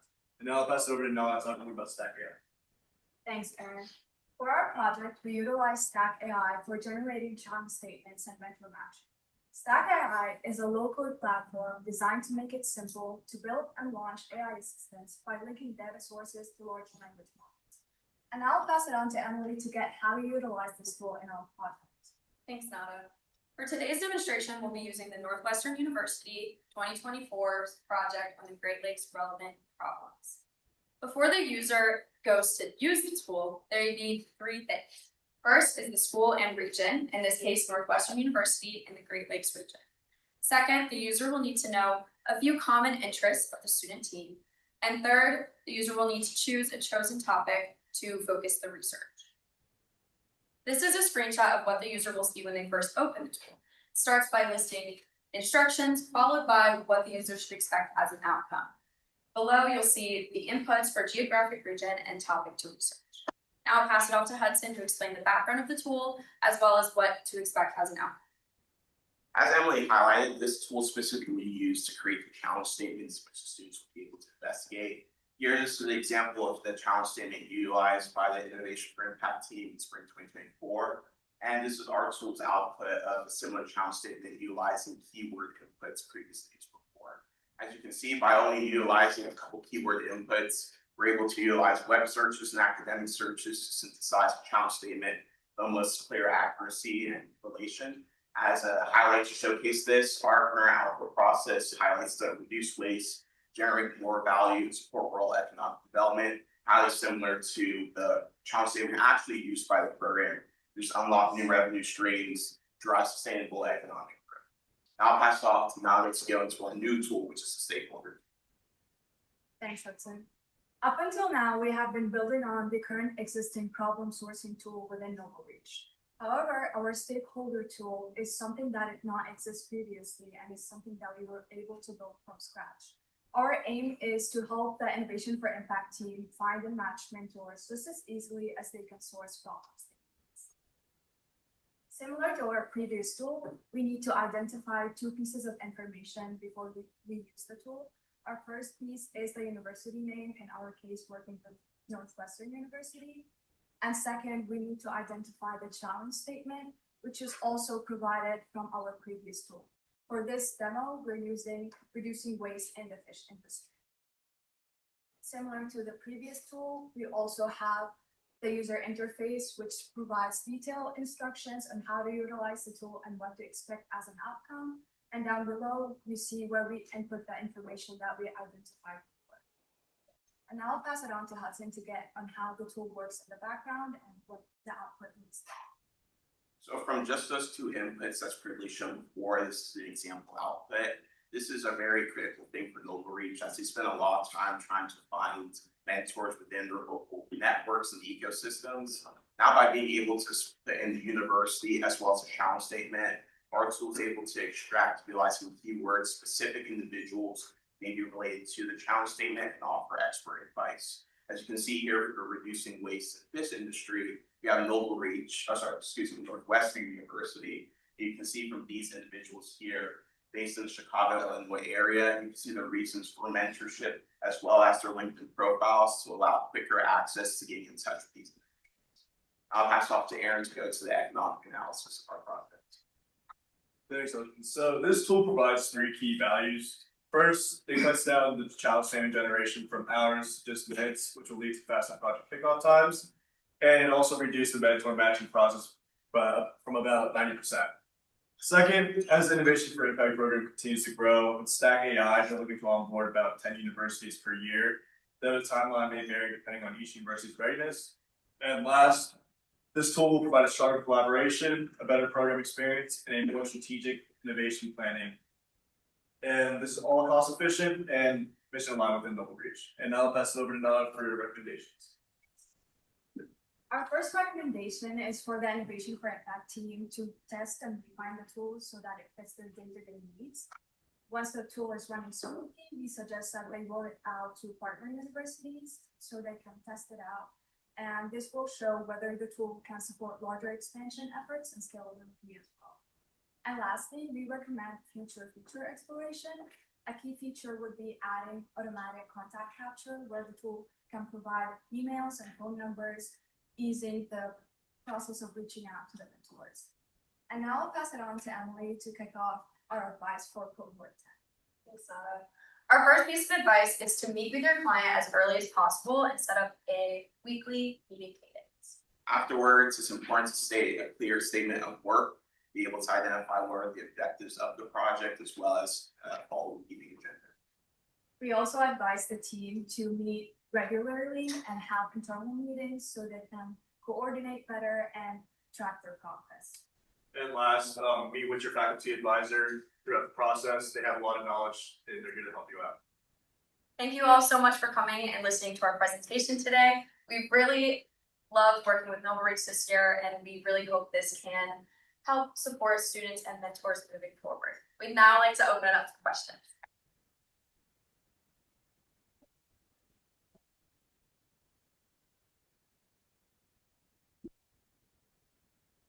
Why did you all choose Stack AI over another AI platform? I can take this one. So we actually experimented with different research websites. We actually tried doing the web search for finding challenge statements ourselves.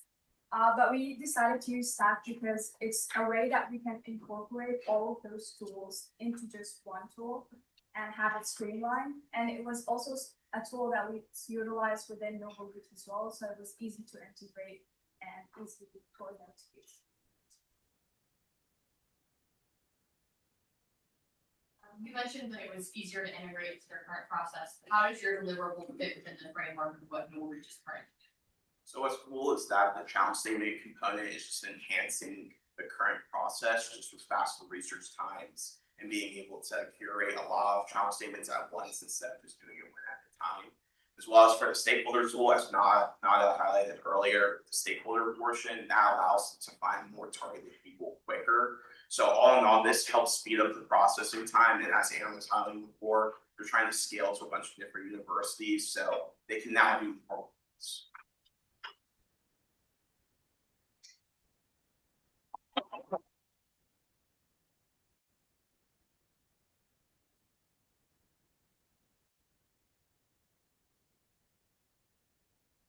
All right, now we're gonna take about a 10-minute break, so everyone can get a refresher. We ask some questions in the middle, and I'm gonna put up a timer so you can see. So we'll come back here in 10 minutes and learn from our Pamplin team what they did.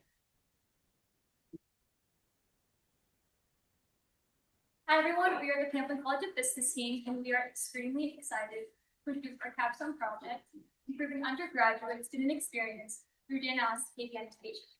Our team is a group of passionate Pamplin alumni with different strengths and skills that can elevate career extension tech. We sometimes like to joke that we're the Pamplin Dream Team because we have different skill sets, the Pamplin spirit, but most importantly, we care. So about the next initiatives and #OnePamplin. Today we'll show you how we use our Pamplin talents to have a fun, different challenge with energy and enthusiasm. First, meet our team. We'll start us off. Hi everyone, my name is Cindy Fromm and I graduated from Virginia Tech with a degree in cybersecurity management and analytics. After I finish this program, I'll be moving back to North Virginia to pursue a career in IT audit. Hi everyone, my name is Jimmy Fonseca and I am a proud first generation college student. I completed my undergrad in cybersecurity management and analytics in just 3 years.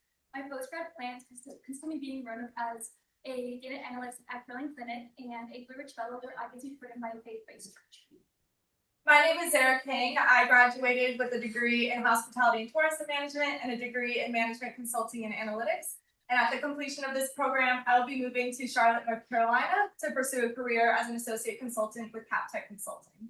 Hello everyone, my name is Sally Steffling and I graduated last May with a degree in marketing management. Following the completion of this program, I'll be moving to Northern Virginia to pursue roles in marketing analytics. Thank you, team. We'd like to express our sincere gratitude to our sponsors and our support system. First, our sponsors, the Associate Deans, Dr. Michelle Sharev and Dr. Reza Barkey. Next, Emily McCorkle, our Faculty Advisor. Finally, Jennifer Riley, our CBA Director of CBA Funds. At the heart of our project is a problem statement. Which key metrics should the Pamplin College of Business measure to enhance student experience and support strategic vision? To tackle this problem, our team has come up with 4 key objectives. First, we benchmark peer and aspirational schools to figure out the best practices and innovative approaches. From there, we capture student experience data by blasting out survey to our undergraduate population. From there, we identify KPIs in our strategic vision. And finally, we gave recommendations to our Pamplin leadership. Now pass it on to Derek excuse me. Now pass it on to Derek to talk about our benchmark. Thank you, Jamie. As she mentioned, the first step in our process was to benchmark Pamplin against its competitors. We started with a list of Pamplin's peer and aspirational schools and determined which metrics we wanted to track. We then separated these into 3 categories. First, we looked at the general information, which includes things like the length of that school's strategic plan. We then wanted to look at the specifics of the school, which is like majors and minors. And finally, we wanted to look at the school's overall strategy. This includes things like vision, but also the KPIs of that school, which are from their strategic plans. The one thing that we noticed was missing from the Pamplin College of Business, as well as its competitors, was the student perspective. So we decided to create a student perspective survey. We had 301 total survey responses. From these survey responses, the vast majority of them were seniors. The largest department that contributed was the BIT department, followed by finance and marketing. We separated our survey into 4 different categories. The first category was curriculum and course topics. The second was co-curricular experience like student organizations and internships. Another category we looked at was academic resources. And we finally ended with why Pamplin, really diving into the values and important elements for students. I will now pass it on to Sydney to dive deeper into these survey results and look at key performance indicators for the Pamplin College of Business. Thank you, Sarah. So the next step in our process was to identify KPIs and then perform an analysis.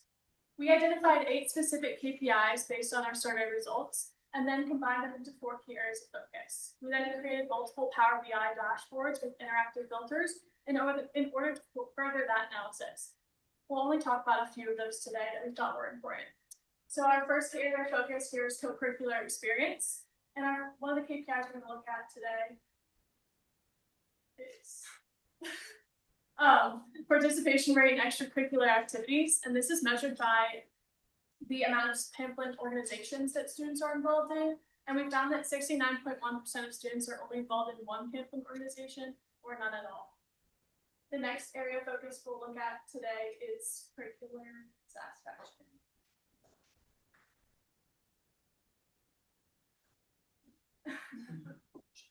Okay, and our key performance indicator here has to do with the percent of courses with real world experience.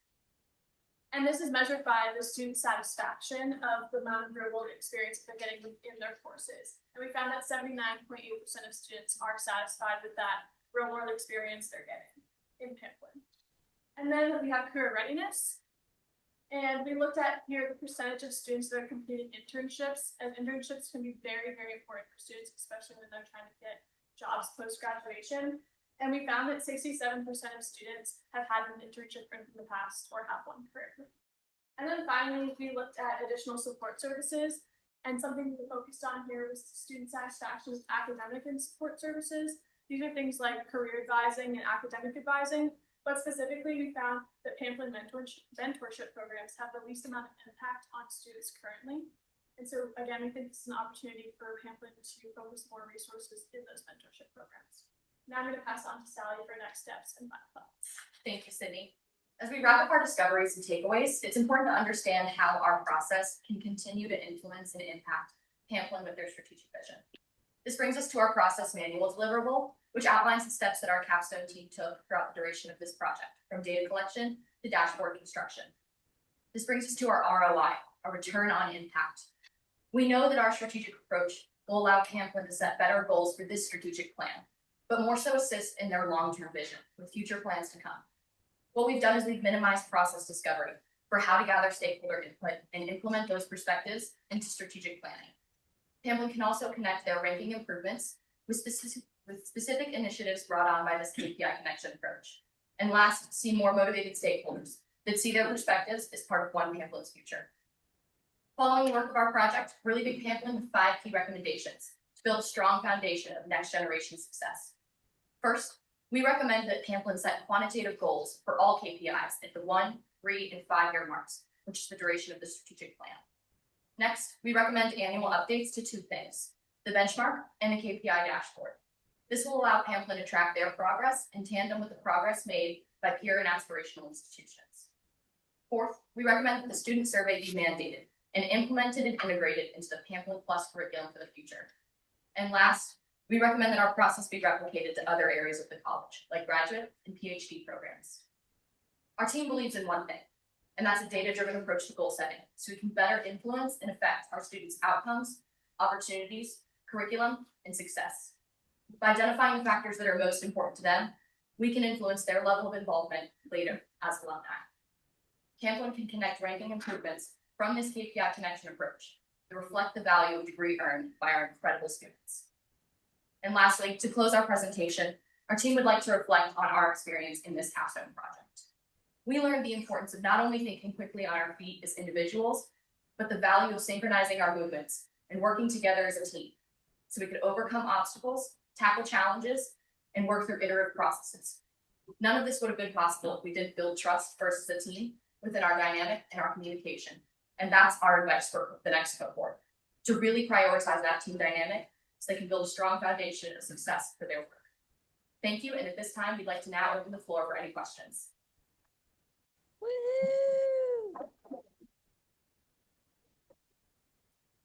Okay, so in the initial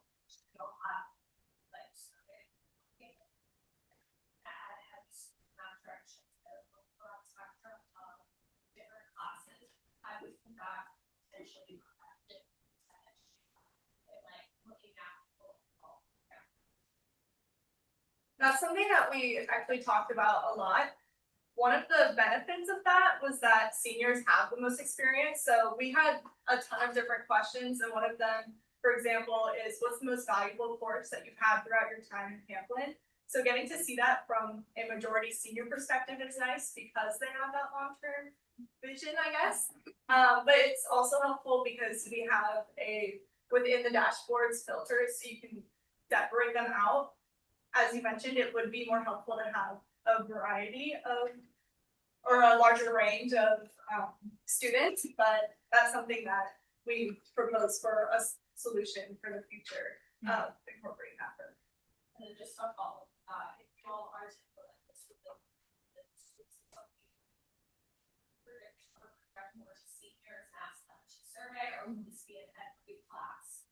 Yes, so when we talk about integrating this within the Pamplin Plus curriculum, that's something that they're structuring for the next strategic plan, and that goes into foundational courses at the 1,000 through 4,000 level, which includes freshmen through seniors. So the ideal response rate that we'd be getting would be far more equally distributed, as those are mandatory classes that students are going to be taking. Do you think that your approach would scale or translate easily to other colleges? Absolutely. I think so. A lot of the colleges are different amongst how they survey and collect data. So that's something that Pamplin also has different, is they don't collect as much data from the students. So, but this is definitely something that can be put into other colleges to see their perspectives with different questions, of course. We have a lot of business specific.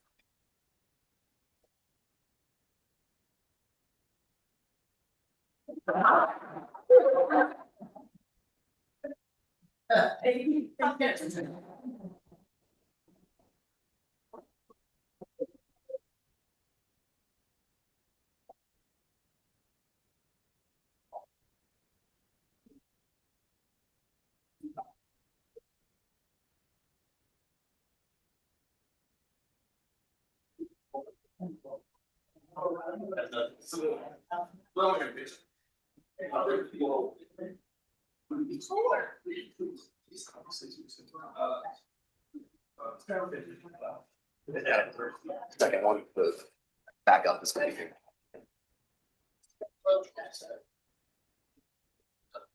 Jules, if you can hear me, go ahead and hop on camera. Yep, I'm here. Got my camera on.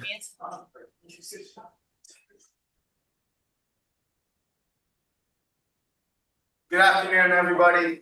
Thank you all for being here. We're Team Pueo, and our capstone project was on recruiting and benefits package. Before we dive in, a quick introduction. My name is Lennox Wallach. I studied psychology and business management at Columbia University. Post-grad, I'll be working in commercial real estate. Hi, how's it going, everyone? I'm Julian Graves. I graduated from Florida Atlantic University with a mechanical engineering degree back in 2017. After that, I joined the Navy as a nuclear submarine officer.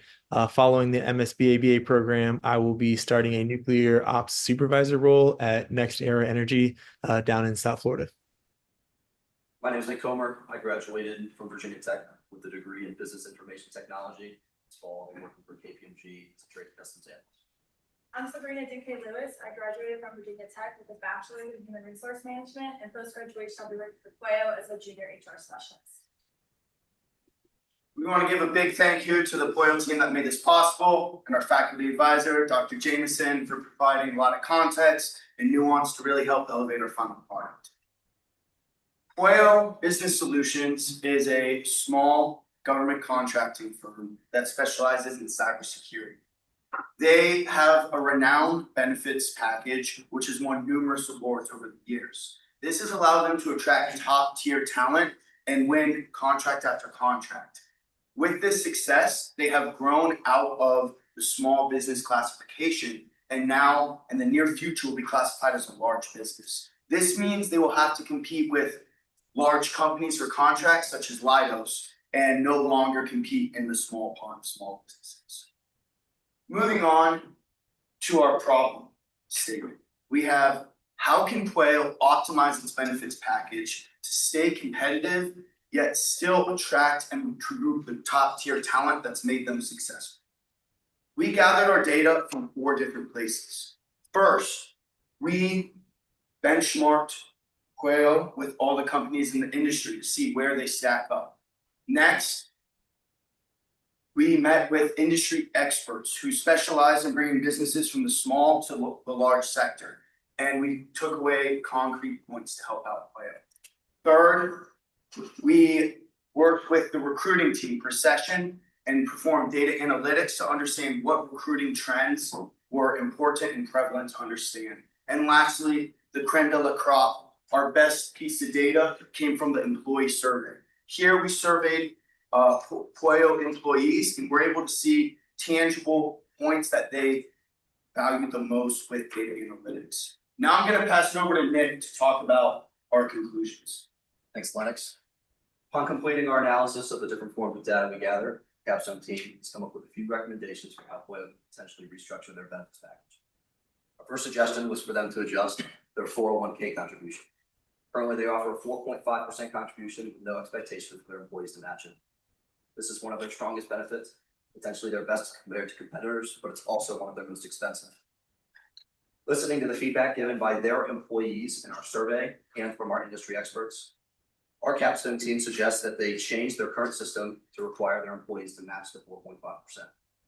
This would reduce Pueo's direct financial obligation for each employee who does not match the full percentage, as long as they encourage their employees to invest in their own retirement. We also looked at their PTO system, where they're currently offering 120 hours of paid time off outside of sick leave. This is a fixed benefit that's equal for everybody, but also comes with a financial drawback in the form of an accrued liability. With this in mind, and to potentially create more cost savings, we've given them 2 options for how they can restructure. One option would be to implement a tenure-based policy, which would tie the number of hours each employee gets off either to their employee level or their tenure at the company. Another option would be an unlimited leave PTO system. This is incredibly appealing to new employees and comes with the financial benefit of removing that accrued liability of paying out unused PTO when an employee leaves the company. Now, making any sort of adjustments to your 401k contribution or your PTO could potentially negatively impact your employee satisfaction. That's why our team has also identified a couple low-cost, high-impact additions that Pueo can implement during this transition. A couple of the suggestions included giving everyone their birthday off, implemented it as a floating holiday, giving everybody 8 hours of paid volunteer work that they could use either individually or the company organized event, or giving everyone a gym discount or wellness benefit. Along with these 3 suggestions, we emphasize the importance of Pueo's delivery and rollout during this transition. It's crucial that their employees understand why these changes are happening, why they're happening now, and how this is going to benefit Pueo in the future. And now I'll hand it off to Jules to talk about the economic analysis. Thanks, Nick. Moving on, there was a few factors that we needed to consider when revamping this benefits package, but the primary goal was to save the company some money. So with this in mind, we built a couple tools to help with the economic analysis for the Pueo leadership team. To start, we looked at the 401k. Currently, they're offering a 4.5% automatic contribution, which is a hefty cost for them. To help with their estimation, we roughly estimated about 4% being a max contribution. This number is adjustable to be 4.5 or higher as well. Then we looked at a rough estimate of how much each employee would contribute on their own, which would then transfer over to how much Pueo would be contributing themselves. This gives us an overall average contribution of 3.65%, giving us savings of over $1,000 per employee, total savings of over 100K. In addition, we also looked at PTO. For the paid time off, they are currently offering 120 hours, and we looked at the 2 recommendations we made, the tenure-based policy as well as the unlimited PTO policy. With both of these, we estimated how many hours of PTO would be taken for the year per employee. We then looked at a rough estimate of their average salary and then came up with a total cost for PTO for both of these recommendations. At the bottom here, we have highlighted in green the total savings per employee. All of these numbers are adjustable in the Excel file to more accurately match what Pueo has. But to start with building the tool, we gave some rough estimates. Now I'll pass it off to Sabrina to wrap things up for us. Thank you, Julian. So for the key takeaways that we found from this program, the first one that we'd like to discuss is the most impactful insights that we learned from our project, which is how companies truly value their benefits to their employees. And this is how it really sets companies apart from each other. Benefits are a lot more than just a perk to their employees. It's truly how companies value and care about their people. Next, we'd like to give advice to the next cohort, which is savor the moment. The year goes by very fast, so it's really important to cherish the time you have with the people that you meet. And lastly, we'd like to address the program as a whole. It's much more than just learning technical skills. It's about learning professionalism, how to think critically, and communicate clearly with one another. And most importantly, you grow among mentors who truly care about student success. It's been an incredible journey, and we'd really like to thank the CDA staff, Dr. Jameson, and Pueo for helping us support us through this journey. We'll now open the floor to any questions anyone may have.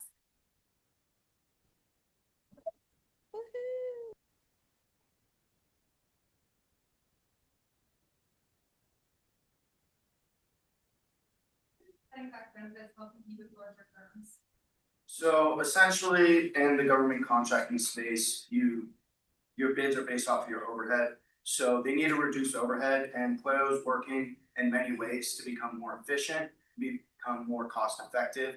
And the scope of our project was just optimizing the benefits package, making sure it was lean and something that fit in well with Pueo's new cost restraints.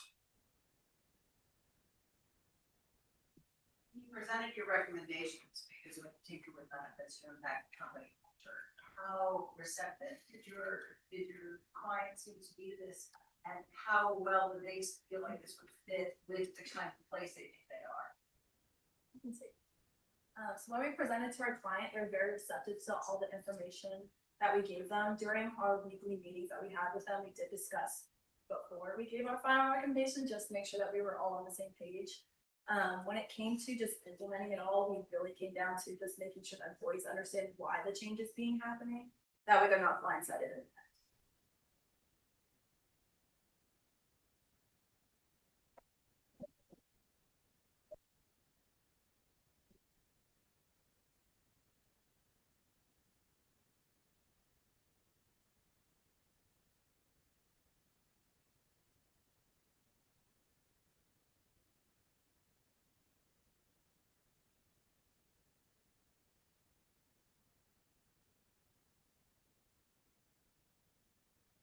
There we go. If you can hear me, go ahead and hop on camera.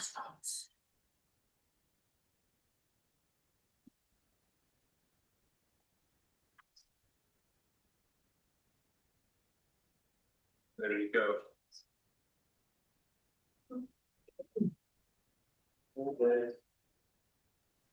Hello, everyone. Yeah, I can hear you. Hi, everyone. Good afternoon. Thank you all so much for being here. Our team is lucky enough to work with ValleyStar Credit Union this year for our capstone project. And our project focused on reducing application time and increasing approval rates for ValleyStar's online account opening process. To begin, we'll start with introducing ourselves. Hi everyone, I'm Kaylee Hurwitz. I got my bachelor's from Virginia Tech in Business Information Technology, and I'm pursuing a career in data analytics, specifically in the criminal justice and forensics field. Hi everyone, my name is Peter Hughes. I graduated from Virginia Tech in spring 2024 with a bachelor's degree in history. I'm currently seeking analytical opportunities in healthcare and higher education. Good afternoon. My name is Joseph Doody. I was born a few miles away from the Nile in Sudan. I grew up in one of the world's refugee camps in Kenya, and I graduated the bachelor's degree from Harvard. I'm currently looking for opportunities where I can apply my passion and skills for data-driven insights, especially the consulting industry. Hi, everyone. I apologize for not being able to be there with you today.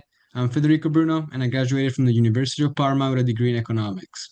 After graduation, I plan to attend a PhD in Big Data and Analytics here in Italy. Next, we'd like to thank our project sponsors from ValleyStar this year, Mr. Jordan Weatherholtz and Ms. Sarah Elizabeth Yoakum, for their guidance and support throughout this project. We'd also like to thank our faculty advisor, Dr. Alan Lang, for his mentorship and valuable feedback throughout this. And to introduce the work that we've done this year, we'll start with the situation ValleyStar has been facing. ValleyStar Credit Union is currently migrating to a new vendor for their online account opening platform. And while this has many exciting opportunities, it also comes with its own set of challenges.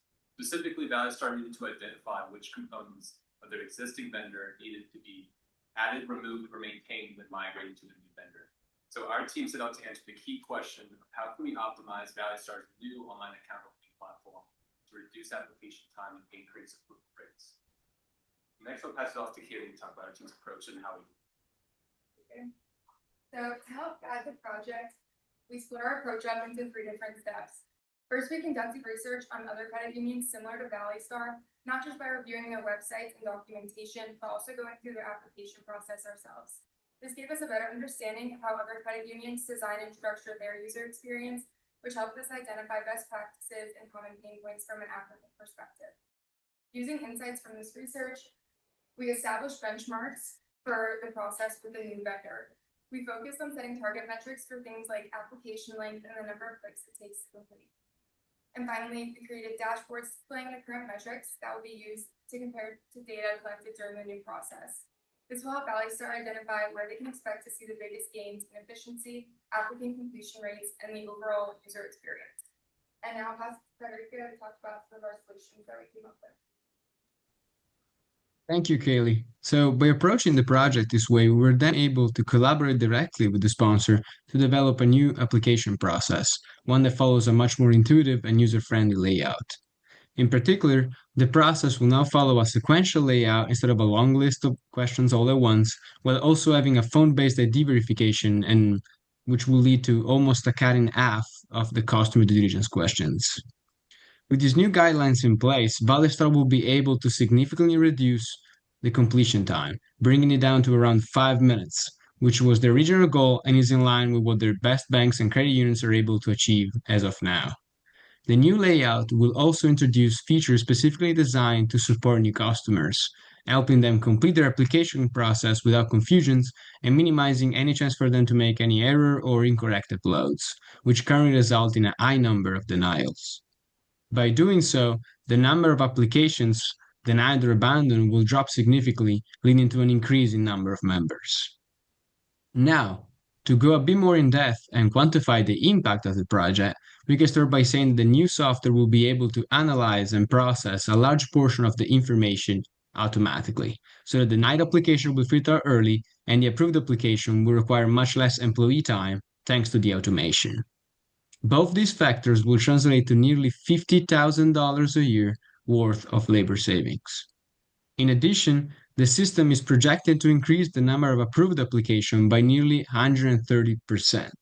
This means more customers will complete their application successfully, and ValleyStar will spend less time following up or having to deny any incomplete submission.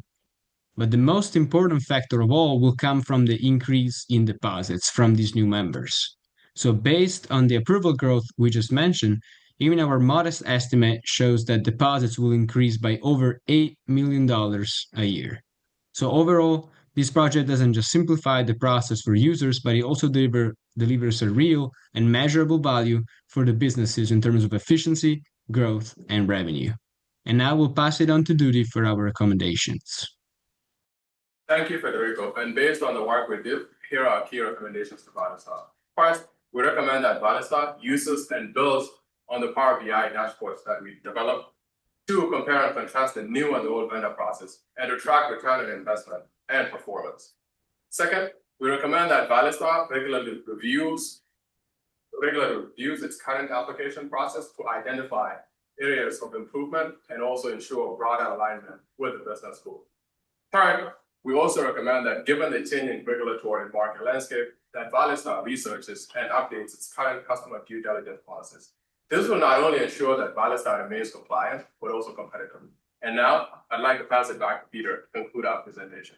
Thank you, Dee. To conclude our presentation today, we want to leave you all with our most impactful takeaway from this year and the most impactful takeaway shared by many of our peers. And that's the need to be open to adapt. No matter how successful you believe that your plan will be at the beginning of your project, the one thing that you 100% can plan on is that unexpected change will happen, issues will arise. And so our advice to Cohort 10 is to not only grow to be comfortable with change, but push yourself to thrive. Thank you all so much for listening to our presentation, and thank you again to ValleyStar Credit Union for giving us the opportunity to work with you all. We'd love to hear any questions.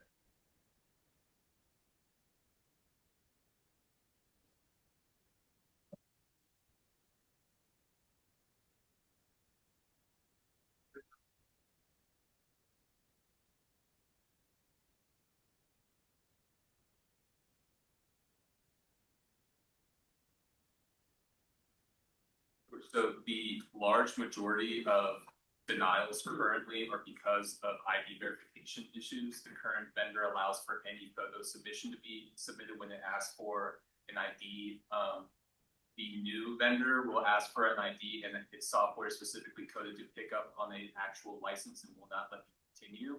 And so currently 40% of their 80% of their declines are currently ID related. And so we essentially estimated a 40% increase in approvals or number of approvals total. And so overall, that's about 100% in terms of where they were to where they got to.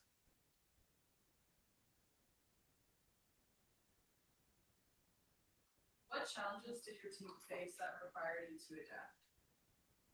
So our deliverable continually changed throughout the year. The new vendor was originally supposed to launch in the middle of January, and then middle of February, middle of March, and you can see how the pattern continues. But we felt that this was a real world example of the things that we'll see outside of the classroom. And so we gave our deliverable became some Power BI graphs as well as some estimations. And so we feel very confident with what we're able to do. Feel that they're set up for success whenever their vendor does launch.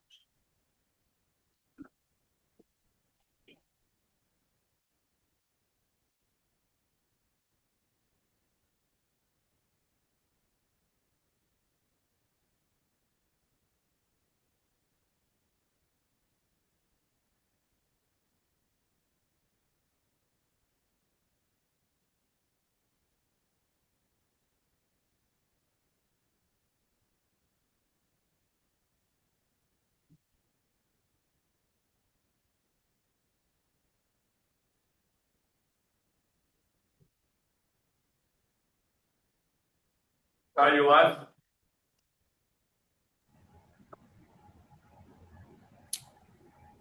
Yep. All right, good afternoon, everybody, and thank you for being here today to hear about our presentation, Revolutionizing X Energy with Artificial Intelligence, Accelerating Innovation. Like we've mentioned before, we are all students getting our master's in science and business analytics at Virginia Tech. I'm going to hand it off to Scott to start our introductions. Hi, my name is Scott Scully, and I graduated from Virginia Tech with a degree in economics. I'm still currently looking for opportunities in the artificial intelligence or sports analytics realm, preferably on the East Coast. Hey everybody, my name is Ryan Mason. I got my undergrad from Virginia Tech studying cybersecurity. After this program, I'm working for Booz Allen as a data scientist in the Tyson's headquarters. Hi everybody, my name is Grace Lowry. I also graduated from Virginia Tech with my undergrad in accounting and information systems. And after this program, I will be working for KPMG as an audit associate in the Richmond office. Hi, my name is Adam Prakash. I graduated from Virginia Tech with my degree in computational modeling and data analytics. I'll be working for Paragon as a software engineer at the Richmond office. I'm Angelica Wilhelm. I graduated from Texas Tech with my degree in clinical laboratory science, and I'm currently still seeking opportunities within business analytics, hopefully in the operational efficiency space. We would also like to take a quick moment to thank our sponsors for their support and ongoing guidance throughout these 10 months. When we first started this project, there was already a lot of energy and interest surrounding AI within X Energy. Employees were experimenting with different AI tools as a side interest or a hobby, seeing what worked and what didn't. But we saw an opportunity to take that excitement and turn it into something more structured, something that the business could build on as a whole. Over the next several months, we then began identifying real potential use cases for AI implementation across several departments. And then we started testing and evaluating those use cases through proof of concept models. Our goal with this was to turn from experimentation to execution and to create a foundation that X Energy could build on. Once we had that early foundation in place, we were then able to hand it off to the new director of AI. So what started as a side interest became an actual dedicated function, and we are very proud of playing a part in making that happen. Regarding the context of our project, we then came up with the problem statement of what are the possibilities for AI implementation within X Energy that can reduce time to market, increase productivity, and allow X Energy to maintain its image as a company on the forefront of innovation. I will now hand it off to Advay to talk about our 2 phases. Thanks, Grace. We decided to break this down into 2 phases. Phase 1 being use case discovery and exploration, where we identify potential for implementation, and phase 2 being the proof of concept models, where we test the data we received from the ideas generated in phase 1. Our main objective was to support the launch of a dedicated AI department within X Energy. We aim to manage and evaluate ideas, employee-generated ideas, test and validate proof of concept models, and lay the foundation for the AI department at X Energy. The director of AI has told us on multiple occasions that our work has saved him months of initial effort, allowing him to focus on building solutions rather than planning implementation. Now, I'll pass it off to Scott to talk about use case discovery and exploration. Thanks, Advay. Looking at our use case discovery and the exploration, the first phase of our project kicked off with a company-wide AI lunch and learn session. Through this, we gained valuable feedback from employee perspectives on AI, including their concerns and their questions. An email inbox was then created to capture ideas from employees on how AI incorporation could potentially benefit their job. From these responses, we conducted preliminary evaluations of each idea, assessing the feasibility for a proof of concept model that was within our project scope. The idea then fell within our scope.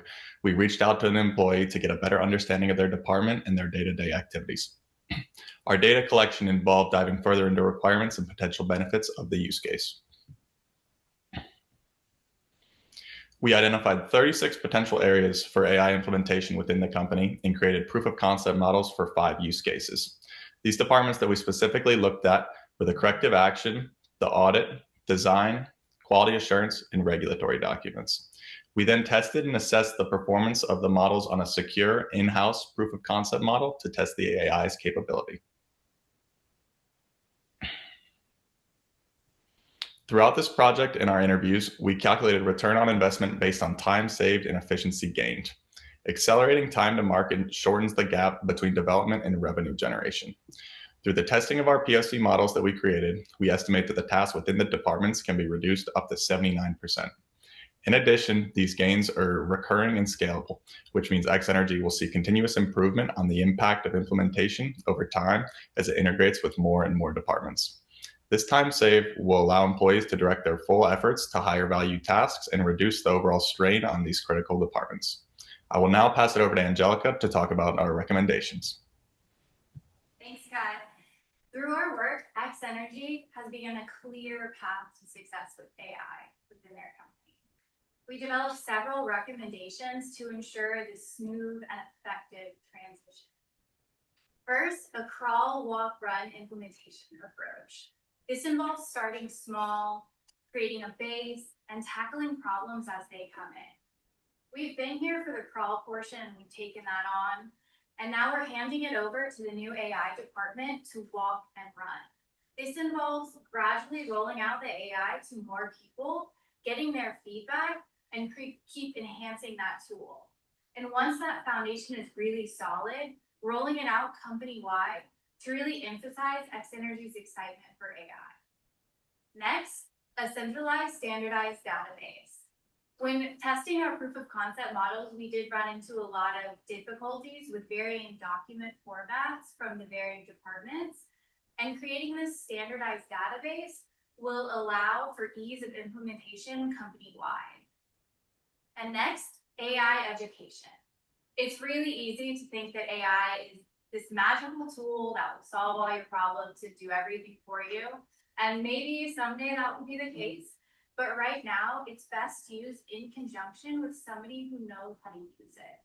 For this, we recommend holding quarterly lunch and learn sessions among the company to show innovations through the industry, innovations within the company, and also to provide tips, tricks, and training such as prompt engineering to better use AI. And finally, a ubiquitous model. Rather than spreading the AI department thin by creating custom tools and models for every single department, we recommend initially focusing on a more general model that can be used by more and more departments. That way, everybody can start tasting the AI a little bit, getting to use it, and finding out how it can really enhance their everyday work. Now I'm going to pass it off to Ryan to discuss value delivery. Thanks, Angelica. When we started this project, integrating AI and X Energy was more of a long-term aspiration rather than a clear initiative. Over the past 9 months, working with the leadership at X Energy, we've been able to transform that aspiration into action. Together, we've kickstarted the AI department, laid the foundation for its future success, and secured critical early buy-in for the technology. Additionally, our research and development efforts have saved the AI department 6 months right about time. Our efforts have also uncovered the desire of the company to stay innovative and embrace this new technology. We're extremely proud of the work that we've done and look forward to seeing the new and novel ways that X Energy incorporates AI. Now, we've learned a lot over the past 9 months, and the team has 3 things that we believe are key benefits of this program. First are the real-world experiences that we gained. These are real people with real problems, and there's no playbook to guide us through it. These have made us better problem solvers and better equipped to go out into the industry. Next is the new connections that we developed. Not only within the company, but within our cohort. These are connections that we'll have for the rest of our lives and will serve us all in some way down the line. Lastly, but certainly not least, are the team building experiences that we've had. We've had ample opportunity to work in teams in our classes and our capstone, and it's taught us to be better team members, better leaders, better motivators, better ways to motivate and keep our team accountable. We're now properly equipped to be the cornerstone of any team that we become a part of. I want to thank you for being here on behalf of the team. We're incredibly proud of the work we've done and incredibly proud of the work that the MSBA has done. We thank you for supporting this program, and we'll take any questions you'll have.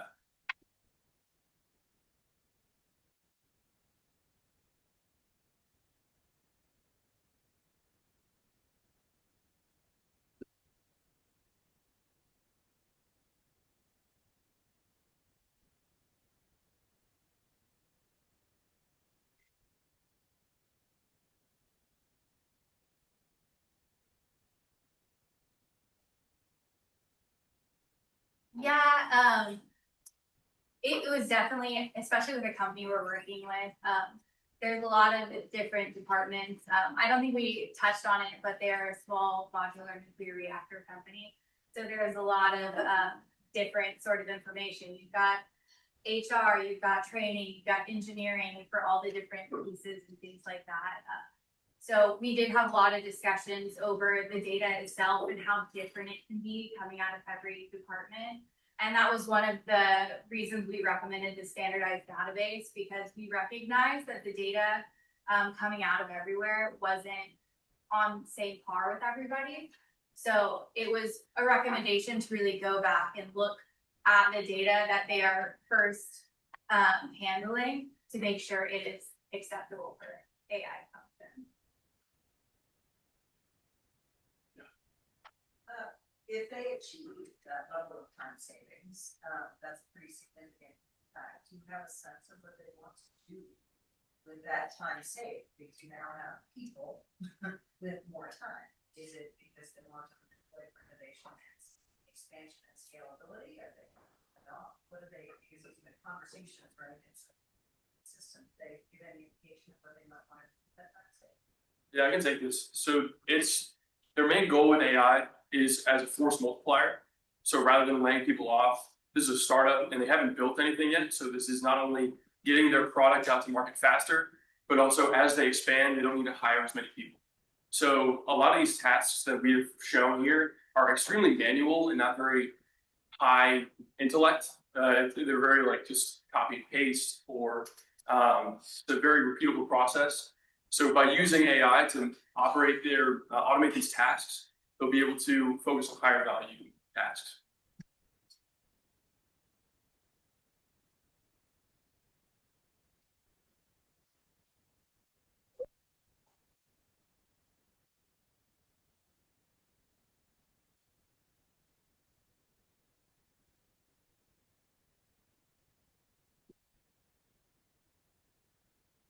How about a big round of applause for Cohort 9?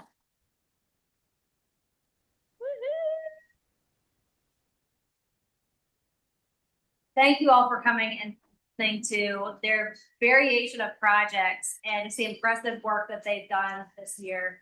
I have to say it's been an honor working with you. I'm going to be very sad to see you go, and I hope to see you plenty more times over the many years you have in the business world, and that you'll come back and you'll support future teams. But I have to say, it's been quite a year with you, learning from you, laughing with you, running into you, going camping or hiking, or buying running shoes with you, all kinds of fun things that we've done this year. So thank you for your hard work, your laughter, for teaching me some really interesting phrases I can use at home. Some of which I probably shouldn't, but I really appreciate you.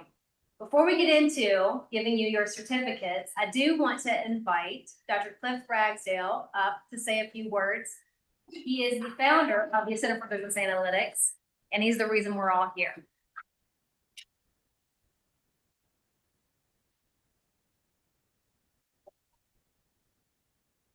Well, thank you. And I would just echo Jennifer's words of congratulations to Cohort 9.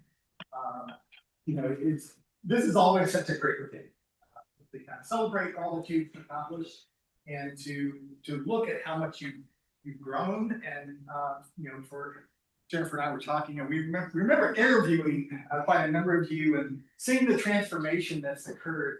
Really amazing thing. And for me in particular, it's just really gratifying. I remember it was almost exactly 10 years ago. It was July of 2015 that the dean of the College of Business at the time, Robert Simcrass, called me up one day and says, "Hey Cliff, would you like to have lunch with me?" I was like, "Sure." And so I had no idea what he was going to ask about, but we sat down and he started saying, "We really need to have a master's in business analytics here, and I want you to start it." "Okay, boss, I'll do it."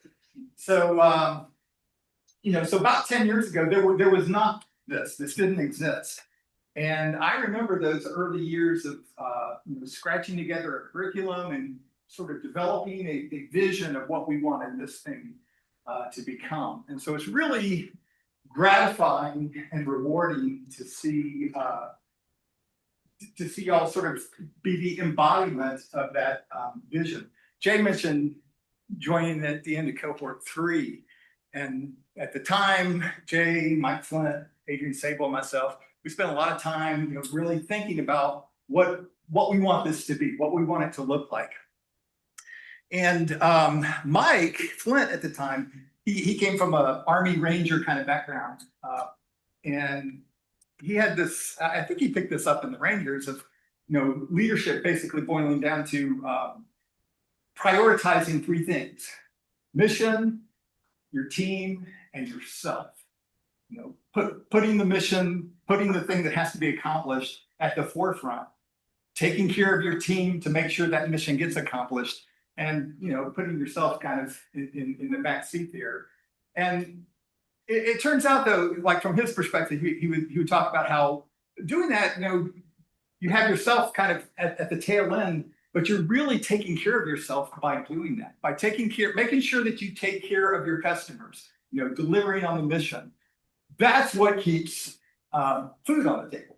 And of course, taking care of your team to make sure that the mission gets accomplished is part of that. So serving your customers, serving your teammates, it's all about, serving really.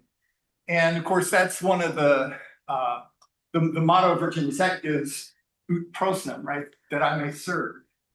And within CBA, we've really, I think, taken this notion of service to heart. And I hope you've seen that. I think most of you kind of experienced that probably in spades this year by the work that the CBA team puts into making sure that you have a great experience. And of course, Jay is the leader of that team and has always been someone I've, since working together, just greatly admired in terms of the selfishness. Did I say that right? Selflessness. See, you retire in your brain. So, but Jay, I mean, gave you an example today. You get in from a trip to Houston at 4:50 a.m., get up bright and early the next morning to go do it again with another team. So I think basically that kind of service, it boils down to laying down parts of your life for the benefits of others. And I think you've had a great example of that this year through what you've seen Jay do. And let me tell you, there's a lot of things you don't see Jay do. Just being an effective leader of CBA requires interacting with the university in ways that you just can't quite possibly imagine unless you live with it. Just some of the bureaucratic kinds of things, right? And then being a mentor, being a guide to our students, coaching you with the job search process, which has been particularly challenging this year, taking care of his team in CBA. Jay has done this in spectacular fashion as well. So anyway, it turns out that last year at this event, CBA introduced a Distinguished Service Award. And it's actually called the Ragsdale Distinguished Service Award. I didn't name it, but I am extraordinarily humbled and grateful that name was given to it. And I told the team last year, I got the award first last year, and I went home and cried. I really truly did. So anyway, several weeks ago, I got an email from Shannon saying, "Hey, Cliff, the team here has decided we would like to honor Jay with this award this year. Would you like to come present it?" I said, "Absolutely. I am not going to miss that." So Jay, we have the Ragsdale Distinguished Service Award for you this year.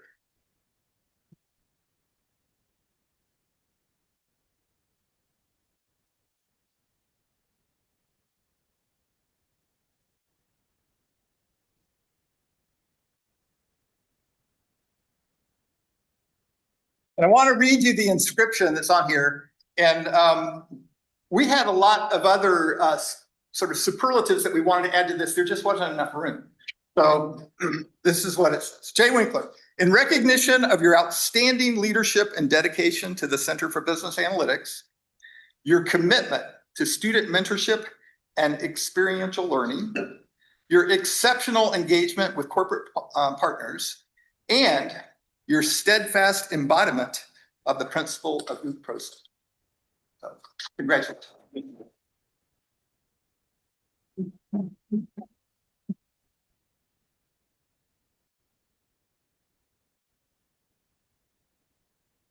gotta take a deep breath after that. Those who know me know that I'm not often at a loss for words. I am right now, but I just wanted to say thank you to everybody, the team here, to all of you students and the sponsors, a few parents who are in the room here, professors, and my wife back there, who by virtue of sitting up front, you don't know who's behind you.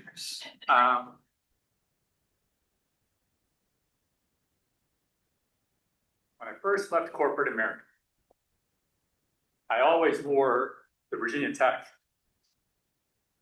very proudly on my sleeve.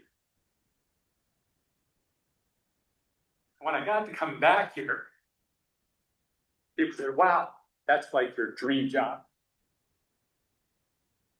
And really, it has been. A little over 6 years. I'm sorry I'm getting choked up, but I'm a sentimental guy, emotional guy. But this job came along at the perfect time for me. And it's been a lot of fun.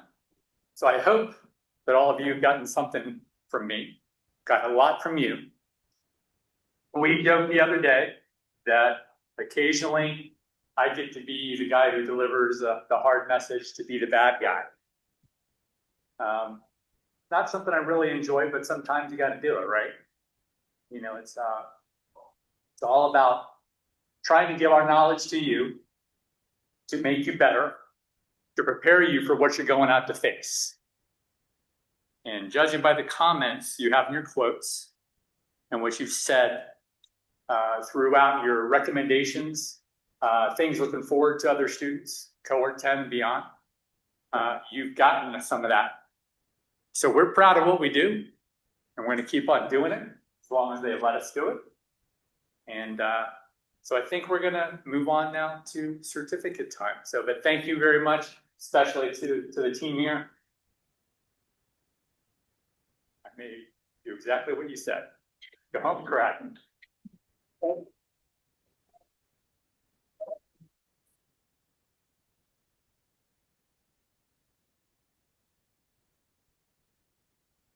Can we add fierce defensive driver in the rain?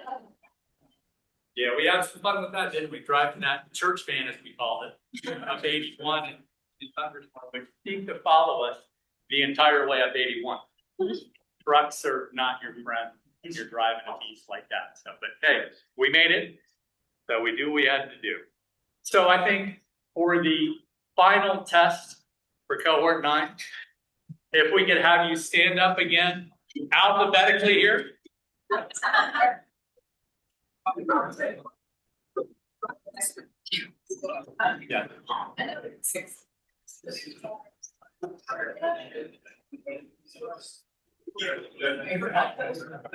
our?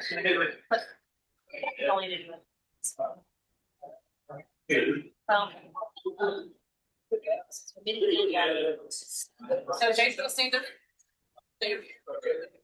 First, right? Yeah. But then Jake can spot, right? Yeah, 2 months. So this is going to be a little bit of a test. Right? So we're still getting in order over here. All right, we're going to go ahead and start real quick here. So first here, Hudson 8.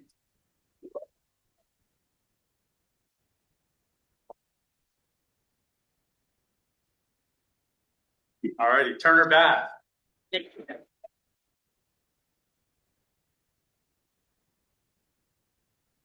Anthony, County Road.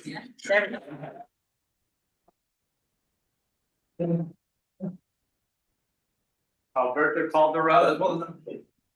Thank you.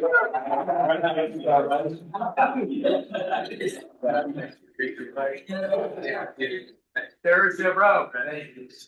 Yeah.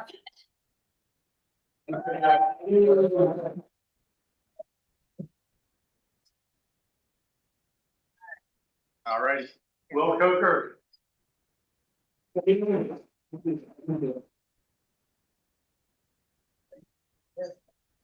Nick Comer.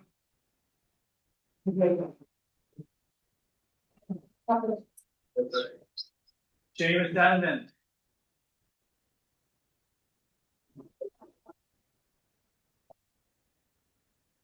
Dave Dixon.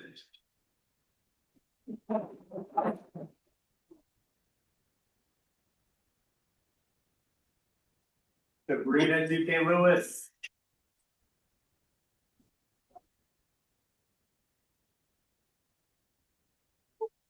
Sorry. That's the pronunciation here. Ezra Isasa.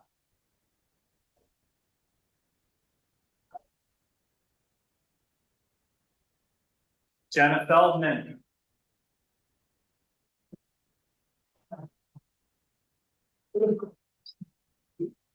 Anna Canal.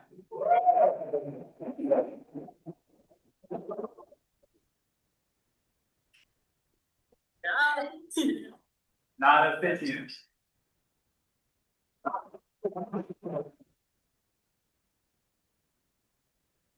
Julia Fixon.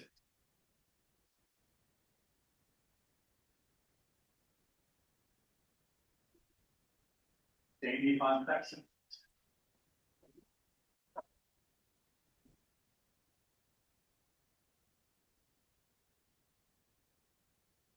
Sydney Fromm. Yep. Aaron Gamara.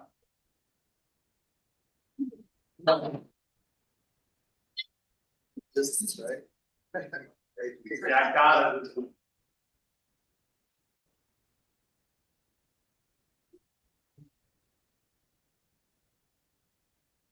Chris Harrison.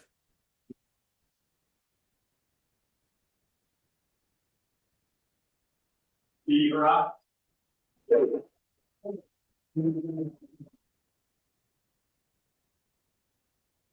Haley Hurtig.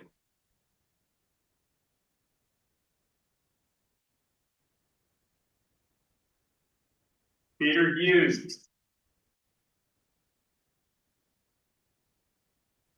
We're stacked in the middle of the alphabet here. So, Daniel Kaliga.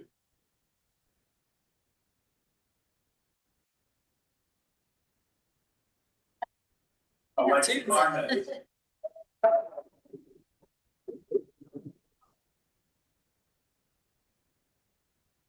Max Kennedy.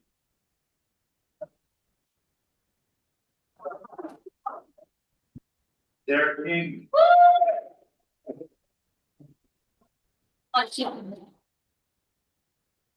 Giovanni Kumar.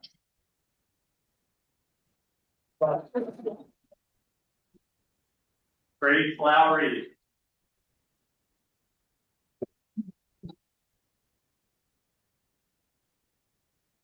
Claire Elizabeth.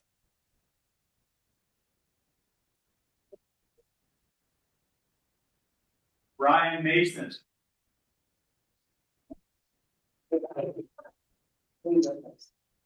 Hunter McElroy.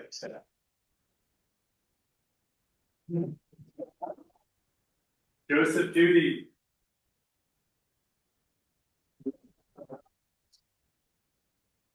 Chris Nelson.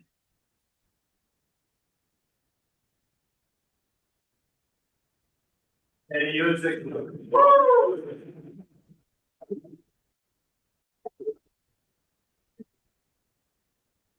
Hi, Victor Koch.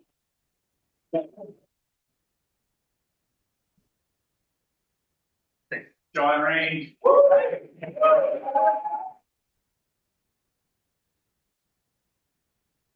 Emily Singh.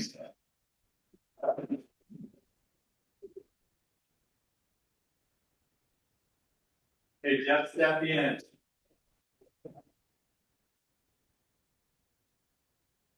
Sally Stepien.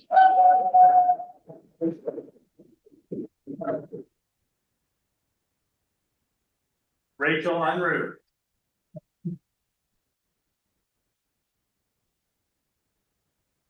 Angelica Wilhelm.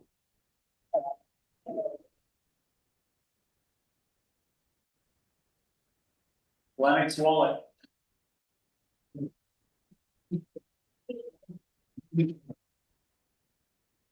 And you, Keith, thank you.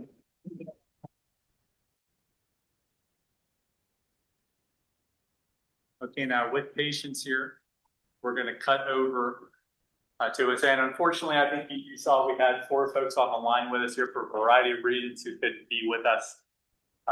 Scott Scully, I'm gonna lose him now, Julian Graves, Lance Dalton, Federico, yeah, and Federico is over in Italy right now, so it's a little bit later for him.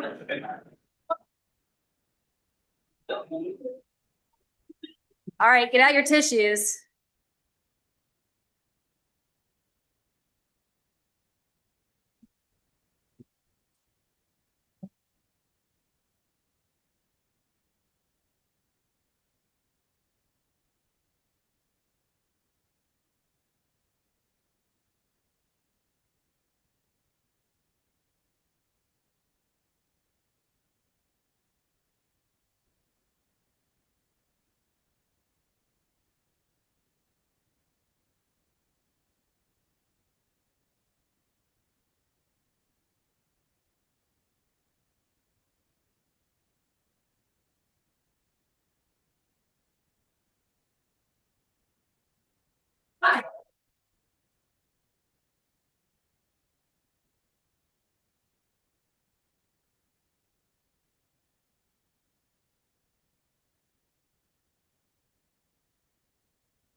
Okay, go do a cheers to cohort 9.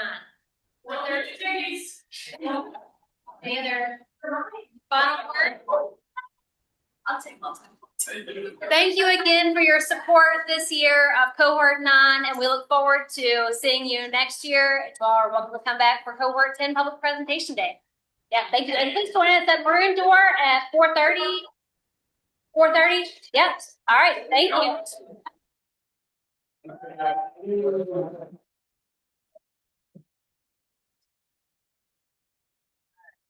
All right, Will Coker.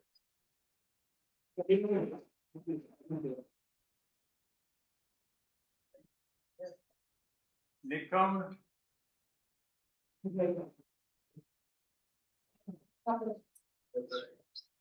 James Denman.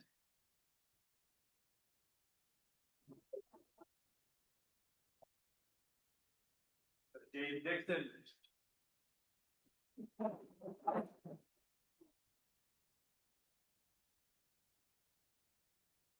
Sabrina DK Lewis.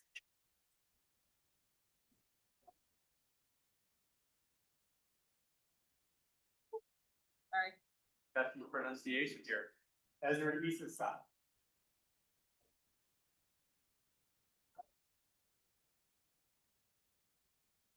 Jenna Feldman.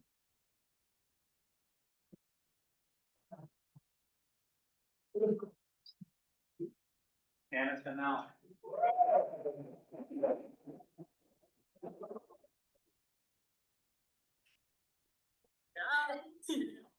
Not efficient.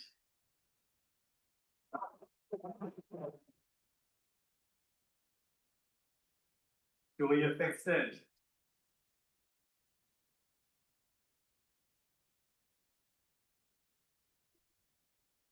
Jamie on section.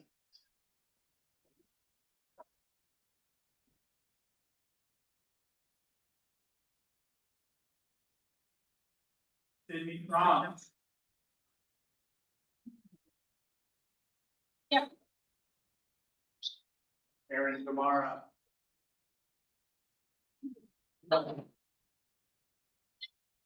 Distance, right? Yeah, I got it.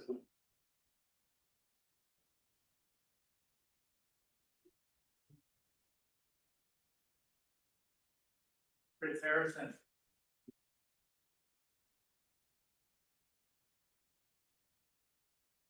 Steve Rock.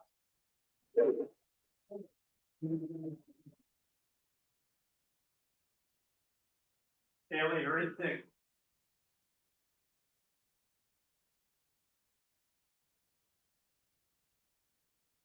Peter Hughes. We're stacked in the middle of the alphabet here. So Daniel Kaliga.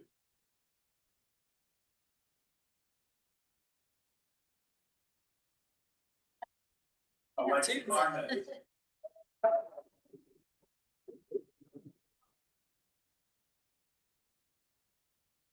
Max Kennedy.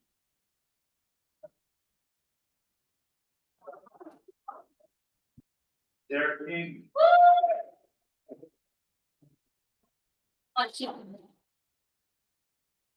Giovanni Kumar.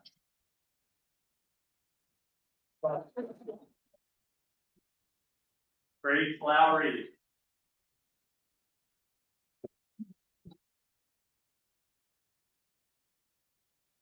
Claire Elizabeth.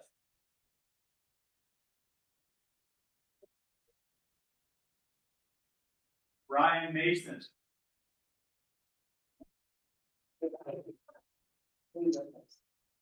Hunter McElroy.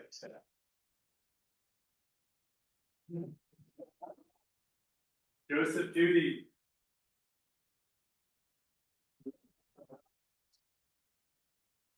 Chris Nelson.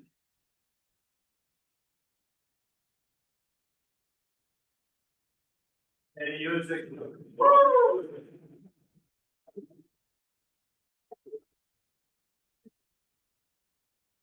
Hi, Victor Cobb.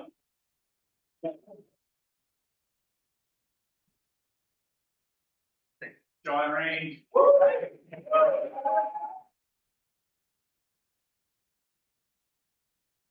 Emily Singh.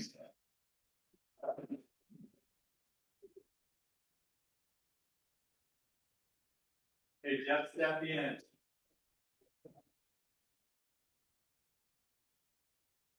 Valley step in.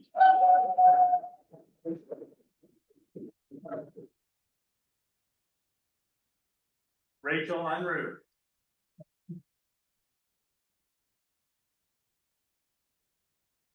Angelica Wilson.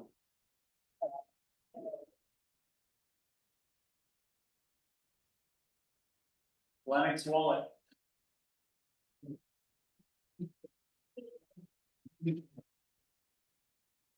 And Eugene. Thank you.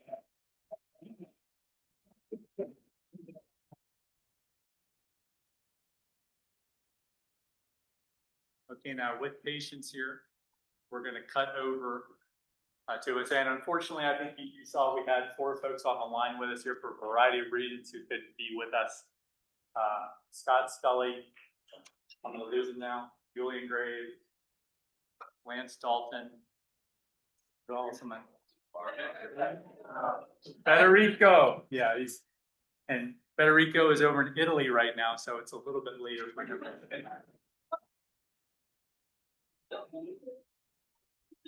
All right, get out your tissues.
Okay.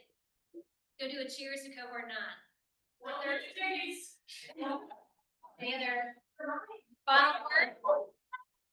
I'll take one. Thank you again for your support this year of Cohort 9, and we look forward to seeing you next year. You are welcome to come back for Cohort 10 Public Presentation Day. Yeah, thank you. And please join us at Maroon Door at 4:30. 4:30? Yes. All right. Thank you. Don't change.